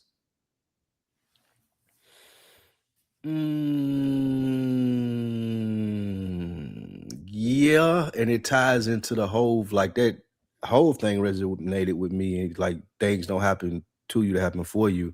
There was a version of that in this book, which is why it was ironic that you sent it to me and that he said it, being one of my favorite rappers. Like, and then I heard it maybe 3 days prior to that. It wasn't worded the exact same way, but it was the same premise. And that, again, to how the universe works, like hearing it here and digesting it and being like, damn, that makes sense. Then you sending it to me after I'd seen the video already, and that was my favorite part of the video. So and it's kind of like, I literally sent it to you and said, "This is my favorite part of the whole thing." Exactly, and that's the thing. So that's so like you can't. I can't deny what the universe is trying to tell me, in the sense of, like, no, like, take heed to that. That means something. Like, you just read it in this book. You just watched this interview with one of your favorite artists of all time. He said it. Then a person that you love and respect and do a show with every week, and that you consider a good friend, just sent it to you on top of you already seeing it. Something is trying to tell you something. Listen to it. So that's the thing that stuck out to me the most, as far as just like listening to what your surroundings are trying to tell you overall. Not even just that specifically, but a lot of these chapters that I'm listening to is like, it's like listen to your surroundings. Like, sometimes, like, what you're comfortable with and what you think is right is only going to get you so far. However, if you lean in the stuff that you want to do in places that you want to be, like, life is going to guide you there. It's up to you to take advantage of it. The situations, the connections, the when the universe is talking to you like this, and to be able to say, it's something I'm supposed to be doing here. It's something I'm supposed to be figuring out. It's something I'm supposed to have in motion now, and I need to be paying attention to and working towards getting that done. So if I had to say something that stuck out to me, it would be that. But another one of the, real quick, I want to read the next chapter to it. Don't lose that thought. I got you. But it's the uncomfortable feelings that actually indicate you're on the right path. And chapter 7 is what feelings you suppress, to what I was just saying. So it would be this chapter that stood out to me the most. What the feelings you suppress are trying to tell you. Chapter 7, it's only 7 minutes and 43 seconds. And you don't have to listen to these in order to. You can look at this and you can pick something and you can be like, oh, okay, got it. But chapter 7 is what the feelings you suppress the most are trying to tell you. And then chapter 10 is breaking the upper limit and how people hold themselves back from real happiness. Which that sounds fascinating. That sounds fascinating. And then the next chapter is the happiness of excellence. So those are the ones that I listened to since we've had that conversation, that were timely, in the sense of, I didn't do like I'm doing now and go scroll through and say, let me see what sticks out to me. It just so happened that there was a chain of events, to the sense of Dro reminded me, like, bro, you supposed to be reading it. You told me to read it, nigga. You like, I'm bringing shit up to you. You don't even know what I'm talking about. Why you not reading the book in Dro fashion? Typical Dro fashion. Like, so like, that's some Phil shit right there. Yeah, like, nigga, you told me to, like, what? So it was great. He made me pick it back up. We had that conversation, and as I pick it back up, I lead into these chapters, and I hear that interview, and it all just kind of made sense. It made me feel a lot better over the last week to 2 weeks. I'll say that. I love that, for one. what I was going to ask you earlier, you had talked about how all these things are happening, and you said it as the universe is showing me these things, so I need to stop and pay attention to it. What Mhm. I'm curious about is, what does that actually look like? Like, what do you, when you see a sign or you feel like this, Mm. um, I guess divine intervention or whatever you want to call it, of this, I just keep seeing this same thing come around, like it's trying to tell me something or show me something. How do you stop to understand what it is that it's trying to tell you?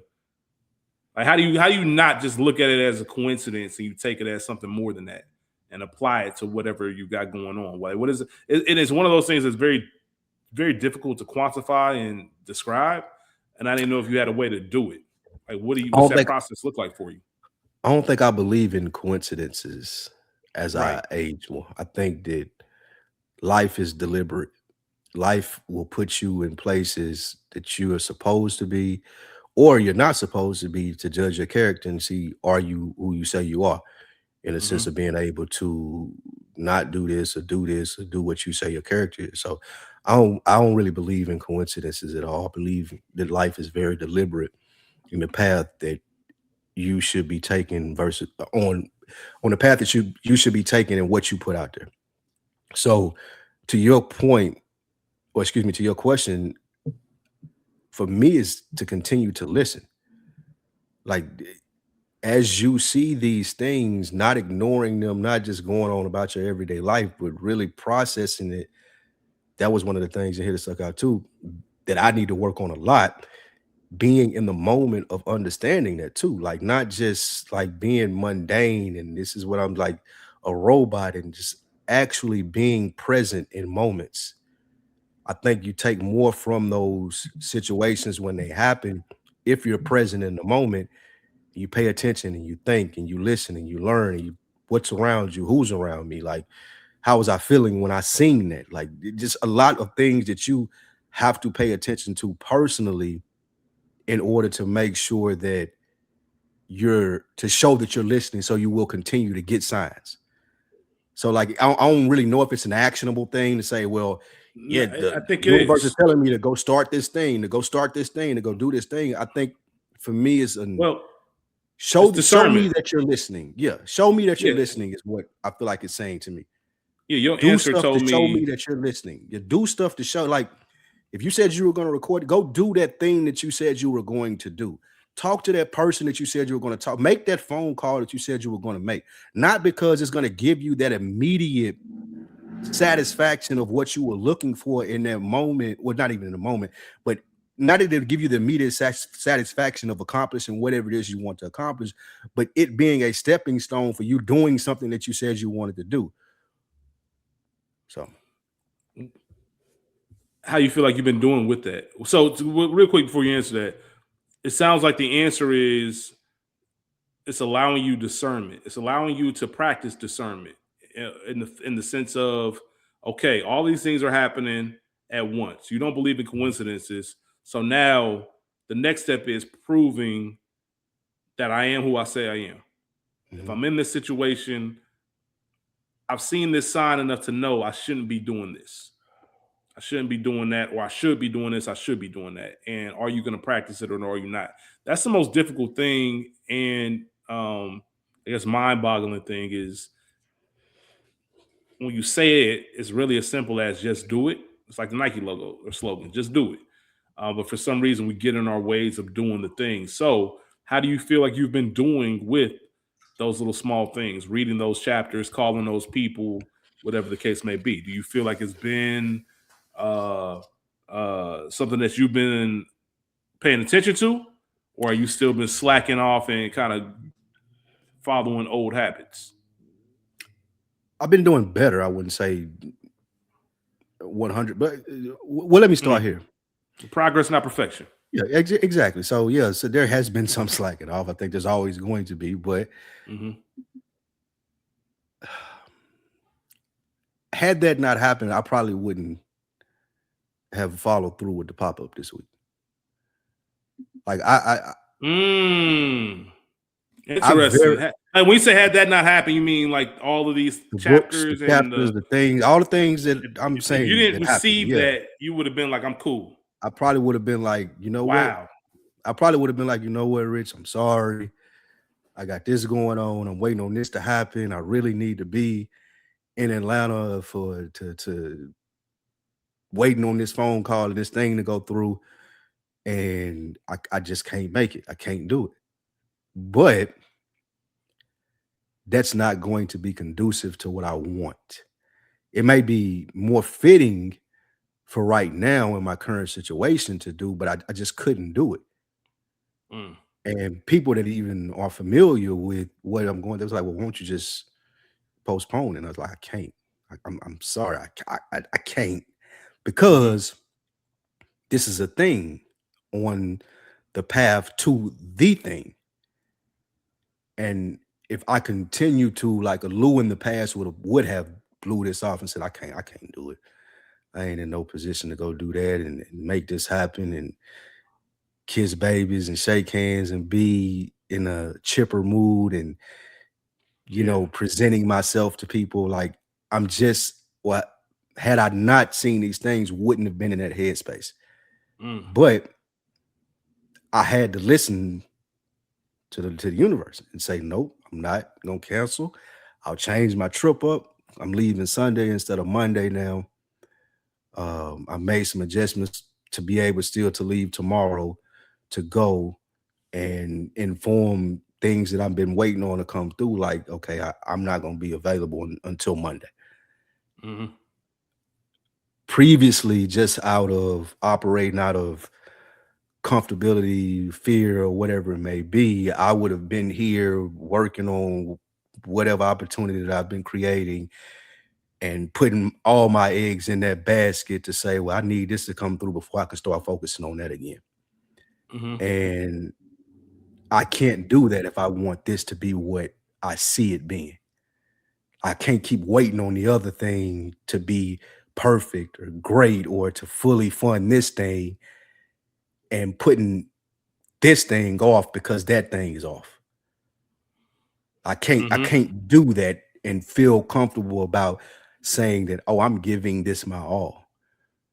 Like if I'm not giving this my all, then I can always expect a half-ass return from it.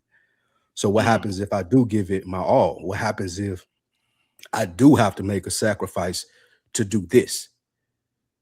Because I've worked this into my life as to where I can do this in my sleep. And I'm talking about podcasts, and I can do 7 podcasts a week, 15 to 20 hours of recording, and work 40 hours a week, and have a small time for social shit if I feel like it. I can do that.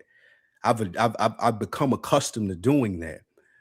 But what happens when the 40 hours corporate thing ain't doing what it's supposed to do? Or what happens when you just feeling drained and you still got this thing over here that you're working on and you know it's good and you know you want it to succeed, and this other stuff is kind of interfering with your mindset, is interfering with your frequency. But I still can't neglect this. So to answer your question, that's the thing, like following through with this pop-up, following through with it, because another version of me, it would have been like, I can't do it. I would have been calling you yesterday or the day before yesterday, or maybe this week, past weekend, and be like, man, we got to postpone it, bro. Hitting Big Jeff up, being like, man, let's do another date. Just gonna hit crates and convos and pull up on AB and I figure this other thing out once I get back to where I need to be on another end. So, wow. First and foremost, I appreciate that. Anytime I hear like me hearing that, my immediate thought goes to, are you sure? Like, are you good? Do you still like? I know you don't need to. You just went through the whole spiel of it, but I immediately think like, dang, all right. As much as I appreciate you making sure this goes on, as long as it's not to the detriment of you and whatever else you got to do. And it sounds like it's not.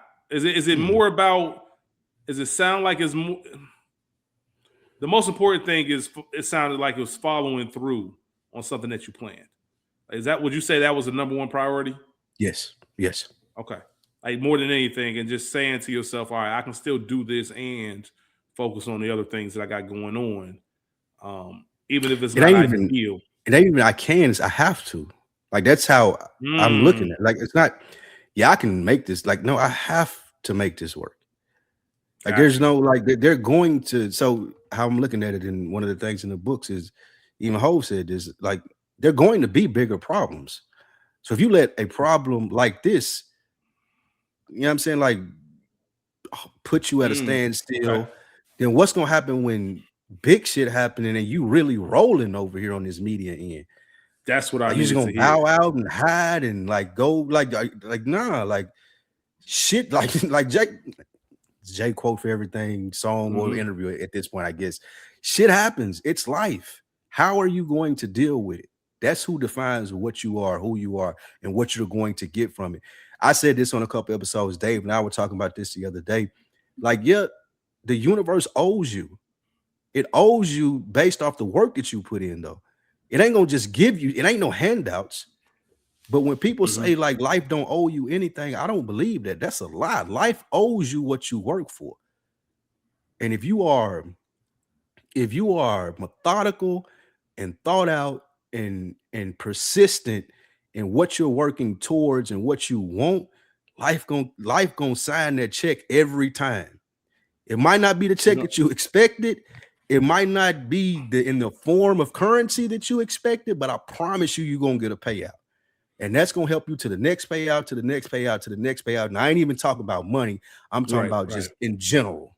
So yeah. Did you? I don't know if you know this. You talk about just the universe working. It's one of my favorite quotes. Like one of my favorite quotes. You can't cheat the grind. Can't cheat. So you the quote is, you can't cheat the grind. It knows how much you've invested. It won't give you nothing you haven't worked for. And that's when you talk about those deposits. That's exactly what it is. Like if you work an hourly job and you only work 10 hours, you're getting paid for 10 hours. You can't expect to get paid for 40. You can't expect it. It's not giving you anything you haven't worked for. And I feel like those are the moments. This is that moment for you. And this is really a big deal. I don't know if you know that. This is really a big deal, I think, in your growth. Because I told you, my mind immediately went to, are you good? Like, because that's what brothers do, is just care about well-being and things of that nature. So I'm like, are you overexerting yourself to make sure this happens? But you was like, nah, it's more so about the habits. But I needed to hear it from the sense of it's building good habits, right? That changed it for me to look at it from a individual moment to a I'm building good habits and behavior moment. And that's why it's easy to say, oh, okay, I get that now, because if there is something bigger that does happen, am I going to fold under that, or am I doing the work now to, all right, cool. Now I understand what that's going to look like. That's why they say, I know Tom Brady always talks about, man, I practice like it was Super Bowl. So when I got to the Super Bowl, it felt like practice. You know what I mean? Like it didn't feel like a bigger than the moment. I'm going to throw Phil some bail on this one and say, you can't roll out of the bed and be Kobe Bryant. Like, yeah, the athletic ability can be there, but you still, like, to be Kobe, you got to go to the gym at 3. Like you to be Michael Jordan, like you got to lift weights before games when nobody else was doing it. Like, so when people tell me and I hear people, oh, you're talented, I'm surprised you're this is good at this. Like, yeah, that's fine. But how much additional work am I doing to be the best or where I want to be? So that's the mindset that I'm coming to wrap myself around. It's like, because I can, again, wake up and do this. I ain't not bragging or anything. I ain't got to take no notes or write no shit down, and like none of that. I can show up and we can have a great conversation, but you can't roll out of I'm trying to, the same thing I said, I want to make that my saying. Like, you can't roll out of the bed and be Spike Lee, bro. It's going to take more than that. I like that. Yeah.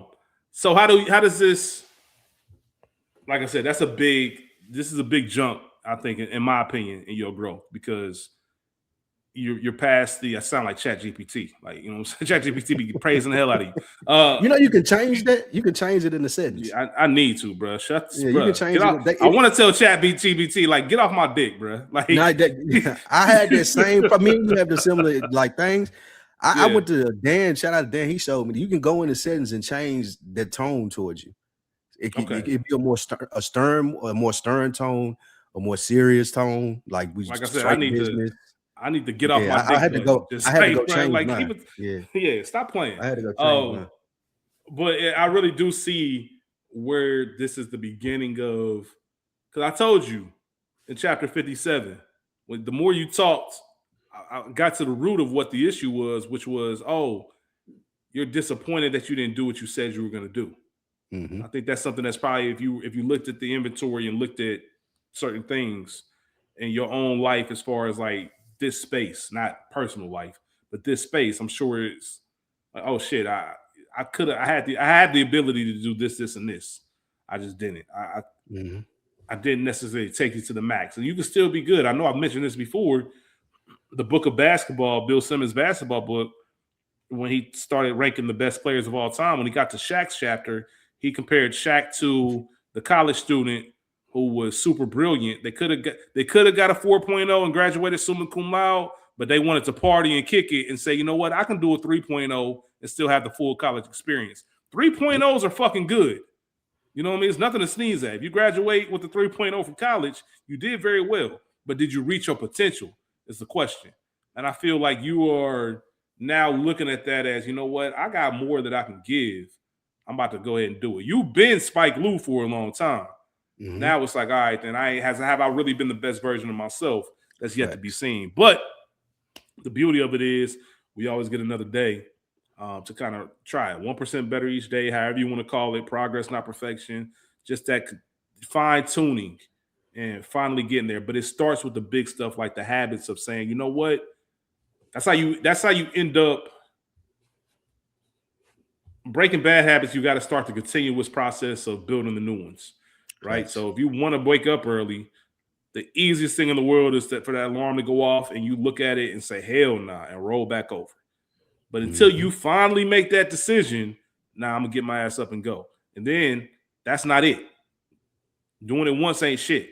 Then you got to do it the next day. And then you got to do it the next day. And then you got to do it over and over and over, at least 21 days until you're like, all right, then bet. This is a rhythm now. Now my body waking up before the alarm go off now. But you can't do it unless you take that first step. So shout out to you, Luma. I'm proud of you, bro. I'm proud of you, man. And genuinely, I'm appreciative because you could have easily just been like, nah, we got to postpone. We got to do something. And I appreciate the fact that you wanted to proceed with it because I know I've been looking forward to it. And I told you, man, even if it was just linking up in Nashville and just kicking it, man, just linking up. That's it. So my question is, as we get ready to wrap this up, now what? How do we keep it going? How do you get to day 2? How do you get to day 3? How do you get to day 4? Like, what do you need to do that? That's a good question. I think for me is to continuously stay. One of the things that I took from reading this that I have to do the most work on is being present and not thinking about what you're going through or what you want to do, but just being present more so in conversations and recordings and life in general, and not just thinking ahead all the time or thinking about the past as much, but being present in the moment and see how far that takes. Well, not see how far that takes me, but enjoying where that takes me. And that's going to be one of the things I think that helps me turn a complete new leaf. It's going to help me completely get to a full circle moment in nobody having to tap me on the shoulder and be like, where'd you go just now? Like, you know what I mean? Like spacing out or thinking about, worrying about what's going to happen, what happened, and being more present into what's actually happening. That's going to go a long way for me in accomplishing my goals and being more true to my word. To your point, doing what I said I was going to do. I think presence is going to go very far in there. What can I do to help? You're doing it now, my brother. You're doing it now. You've been doing it. The calls, like even the call the other day. Yeah. Out of the blue, like my nigga. I can tell you appreciate. I can tell on the phone you appreciated that. because I don't get that a lot. Like Mhm. you do that, and I appreciate you for it. Like I don't get that a lot, and I know people know my disdain for talking on the phone. I think I finally got to a point where I've said it enough where people was they like, fuck it, I'm not calling him. Yeah, Like yeah, yeah, yeah, but yeah. with the exception of my brother that I love, Dro. Like Dro don't give a fuck about none of that. Like nigga, I'm Yeah. calling you, nigga. I only 10 o'clock on a Tuesday, nigga. I don't pick up the phone. Like like nigga, I'm at work, but nah, like answer. Like so, like Yeah. yeah, people have gotten to it so I'm always surprised even when my phone rings now. If it ain't you, excuse me, if it ain't Dro, but yeah, getting that call from you, it helped. Like I appreciate it. That will continue to help. If you continue to do it, and it won't be one sided. I'll hit you up as well. But yeah, Yeah. just knowing that I have my brothers with me in this journey. Like you said, And something powerful when we talked. Um, Taking the Oscar moment from Ryan Coogler and I was Michael B. actually about Jordan. to I was I knew about to you was about circle to say back that. to that. I knew. I I knew it. swear on everything, I was about to I circle back to know. that I know. I was said because. that. Oh, go ahead and finish your thought before I say what I gotta I, say. I thought that comparison was spot on. Like either in either one of those positions, whether I'm Ryan Coogler, Michael B. Jordan, or you Ryan Coogler, Michael B. Jordan, like I would have that same happiness for you in any one of your major any accomplishment. Yeah, You no know what I'm doubt. saying? Like and for you to say like I see that in you, and I'm Yeah. gonna be the person that's cheering that loud for you when you Hmm. get to when you reach those accomplishments. That Yeah. means the world to me because you gotta think I didn't grow up with male like a father or uncle. Like I didn't grow up with that. So to hear another man say that and be like, nah, nigga, I'm rooting for you. Like I'm cheering, nigga. I'm gonna clap the loudest. I need I definitely need more of that in my life. No doubt. Um, as we sitting here talking about it, it made me think of so I couldn't tell you why I called. You get what I'm saying? Like Yeah. it wasn't like on my schedule or plan to say, let me make sure I call Spike Lee sometime this week. It was just a moment that had been sitting with me for like a day and a half. I'm like, man, it was just on my spirit. Like, man, let me just give Lou a call. And just talk to him, check in because of a conversation we had. I mean, you had told me some Yeah. information about some stuff, and a couple of days afterwards, I just wanted to just wanted to check in, and it was because I genuinely care. Like I Yeah. genuinely care. I thought about that for a moment because I was like, man, everybody got something going on, but why am I calling? Like, why I could have just text you and say, bro, think about you, keep your head up, whatever the case may be. But I was like, nah, let me get on the phone and like check the temperature, really get on the line with him. And full circle, bringing it back as we wrap up this episode, we talk about nothing happened by coincidence, right? Not believing in Mhm. coincidences. When I talk about like I care about you and I'm invested, we had a conversation when we talked about it was not too long after the Oscars, and there was something about seeing Ryan Coogler win an Oscar and Michael B. Jordan win one, and thinking about their journey. But it's not necessarily the win; it's the grind and the journey to get there. And what's most important to me is when Ryan Coogler, he didn't say it at the Oscars, but he said it in interviews in the past. Ryan Coogler saw something in Michael B. Jordan, and he couldn't make sense of why this guy isn't a bigger star. Like, why are more people putting him as number one on the movie? Why is he not starring in more stuff? Like, I see him and stuff, but he's the third, fourth name on the call sheet.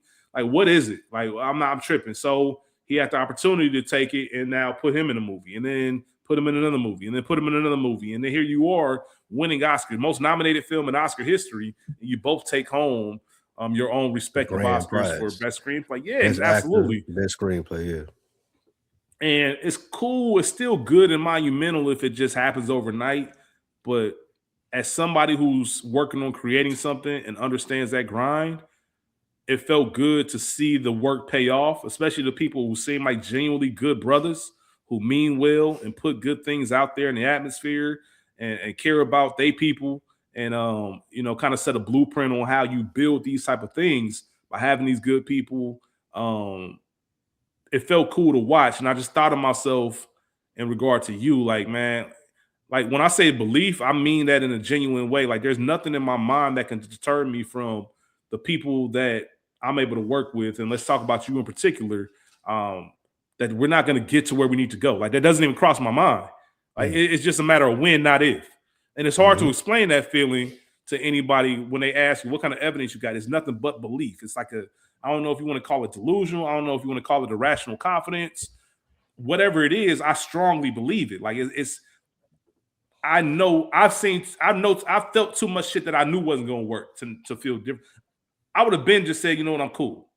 Like, you know what I mean? It's there. So knowing that I have that same belief in you, and not only just the belief, it's the ownership. I think that I kind of, whether you know this or not, I've kind of taken an ownership in Spike Lee, like where I'm going to do everything possible to make sure you get there. And if that means I got to drag you across this motherfucker, you coming along, because I believe that much in you and the talent. Like I seriously do. And I don't, this doesn't have to go. This goes without saying. I don't have to do it. Like, and I can't genuinely tell you why I feel this strongly about it. But there is something there that's like, nah, bro, we got to get you there. Like, we got to. Like, people got to be able to see what I see and what other people see when people compliment you and see the work. And that's a part of the whole Oscar, Coogler, Michael B. Jordan thing that stood out. It's just when Ryan said, I see it, bro, and I'm making sure you come along. Like, he could have continued writing movies and doing everything else, but you, my guy, you Scorsese, De Niro, Spielberg, Denzel, and Spike Lee, yeah. Like, you know what I'm saying? Spielberg, Tom Hanks. Like, there's certain people you just see it like, man, you my guy. And whatever we got to do to make it. And I just think it's cool to be on the journey with someone. And then at the end of the day, I see that moment. I see the Oscar moment. I see the big moment when it's like, oh shit. Remember when we was on Chapter 50, whatever, having these conversations? Remember we was asking people to email more? Now we can't even read emails because we're getting so many. Like, I see that happening, like, in a real way. And I'm excited to I'm excited to get there.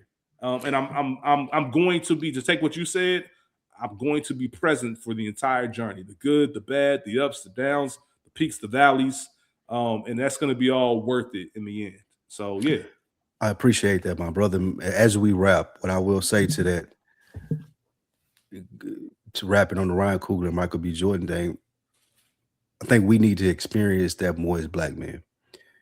When I looked at Ryan Coogler, his genuine happiness for Michael B. Jordan winning that award, and it wasn't because, like, a lot of times because of ego, you see like that'll happen, and a nigga be like, I told you he was great. I told you he could do this. I told you I was right. I was right. Like, notice my eye for talent. Notice my eye for knowing who people were. But when Ryan Coogler, it wasn't that. It was so authentic in the sense of, and I think we need to practice this more as brothers. I know we try to leave something with people at every episode, and I think this is a perfect thing to leave with them. Practicing, like, I'm glad that happened for you. Like, like Ryan Coogler was clapping like he went, like, I'm genuinely, it don't got shit to do with me suggesting that you be the number one. It don't got shit to do with I found you or I put you to lead in the movies.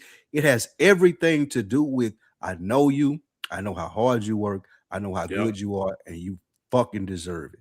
I don't think that, like, that's one of the top feelings in the world, when somebody that you know and you've seen and you've worked with, or you've watched them do it, and you see them get what they want out of life, and you be like, nigga, you fucking deserve that shit. Yep. And I think that's why the room had a standing ovation for both of them. Yeah. Like, you can tell, you can see the energy between them and each other, and the love they publicly gave each other love, told each other they love you in both their speeches, all of that. Like, when Ryan won, you could just see the genuine, like, you can't fake that type of expression, but also the rest of the room. And I think Michael B. Jordan said in his speech, like, I feel that y'all want me to win. Y'all want me to do well. I feel that energy. And I think that comes from, like you said, doing things the right way, working your ass off, staying humble, being kind, and just continue to walk in your purpose and your vision, man. And not, you ain't got to shit on nobody, get on the way. Like, understanding your path is your path. And it doesn't, nobody else has anything to do with that. And like I said, as we talk about just no coincidences, like, there's no, all of this stuff, even us getting to this point, you and I, from good earners to no more half measures to Mo saying, you know what, I reached my point, to y'all figuring out who, to Mo randomly hitting me up, say, hey, bro, I ain't never asked you, but would you want to co-host? Like, all of that shit had to happen. Like, none of that happened by coincidence and chance. And I think it leads to where we are now, to where we're doing pop-ups, and it's even going to grow and expand and go past that. So I agree with you 100%. I think everybody, if you can, take that. And there's also a ton of other brothers who feel that way about Lou and feel that way about me. And I feel the way about them. So it's all a big circle, but you never know what a phone call or just a, hey, man, I believe in you, what you got going on, or just any kind of support, whatever the case is, because that might just be the fuel in the tank to keep that car going. You never know how close somebody is to being on E. Like, you telling me, like, I was, nigga, the car was fucking sputtering down the road, but you listen to those chapters, and now it's like, all right, then bet. That got me back on, and now we good. So those things matter, and we can't experience them if we, if we hide ourselves. Facts. If we run from the journey and shit, I can't wait to have more You Deserve This moments with you and the rest of the bookworms. That's on my list. And also in that book, it has like just writing down things you want to accomplish. You asked me that when we were talking. That's one of the things on my list too. Like, I can't wait to have more You Deserve This moments with people that I love, people that I like really genuinely know are headed down right paths and doing things that they want to do. Like, I can't wait to have more of those moments like Kugler and Michael B. Jordan had us. My nigga, you deserve this, and I'm happy for you. No doubt. That's a perfect way to end it, man. We appreciate y'all. Thank you for listening, man. We can't do any of this without you. Chapter 58, Book 2. Do not forget, if you are in the Nashville area this weekend, Saturday the 28th, from 2 p.m. to 4 p.m., come to Duco's, kick it with Spike Lou, kick it with myself. The pizza bar, get a slice. Just come hang, man. Just come hang, have a good time, chop it up with us. We're going to have fun. I'm going to be in the city Friday. I'm going to link up with Lou, and we're going to take it from there, man. We're looking forward to talking about it next week. Hopefully Mo can join us. I know Mo wanted to come on. If his schedule permits, he can be on our next. Mo want to leave voice demos and have us react. Well, he does do that. Mo done got. I want to let the listeners know Mo done got high class on us. Mo suggested that Mo want to leave solos and have us react to them. Like that, Mo. Yeah, Mo. Hey, shout out. Hey, Mo working, bro. Like, shout out to Mo. You talking about somebody who deserves it moment. I can't wait for that either. Like, Mo, man, Mo does so much, kind, bro. He one of a kind in the best way. In the best way. Absolutely, man. He grinds. He does so much, man. He doesn't. he puts up with us, and I don't say put up like a negative way, but in a sense, like it can be a lot to be the guy charging the ideas and working with two people that's just so nonchalant about it. Like, all right, cool, whatever you want to do, Mo. Like, I can understand. Like Mo be sending these passionate voicemails and be like, all right, bro, cool. So like here's some passionate voicemail and get a thumbs up. Like, all he gets is a thumbs up from it. Like, and never say, man, I hate that y'all niggas don't respond and take. Like, no, just like, man, like, as long as the vision and the message getting out there, that's all that matters. That's my guy, man. I swear on everything, man. I wouldn't trade Mo for anything in the world. So shout out to everybody out there. Come check us out this Saturday. If you can't be in Nashville, happen to be in Atlanta, check out Crates and Combos. We were gonna catch y'all on chapter 59. We'll recap what happened in Nashville. And look forward to having another conversation, man. Y'all be cool. We out of here. Let's get better this episode, man. Y'all welcome. We out.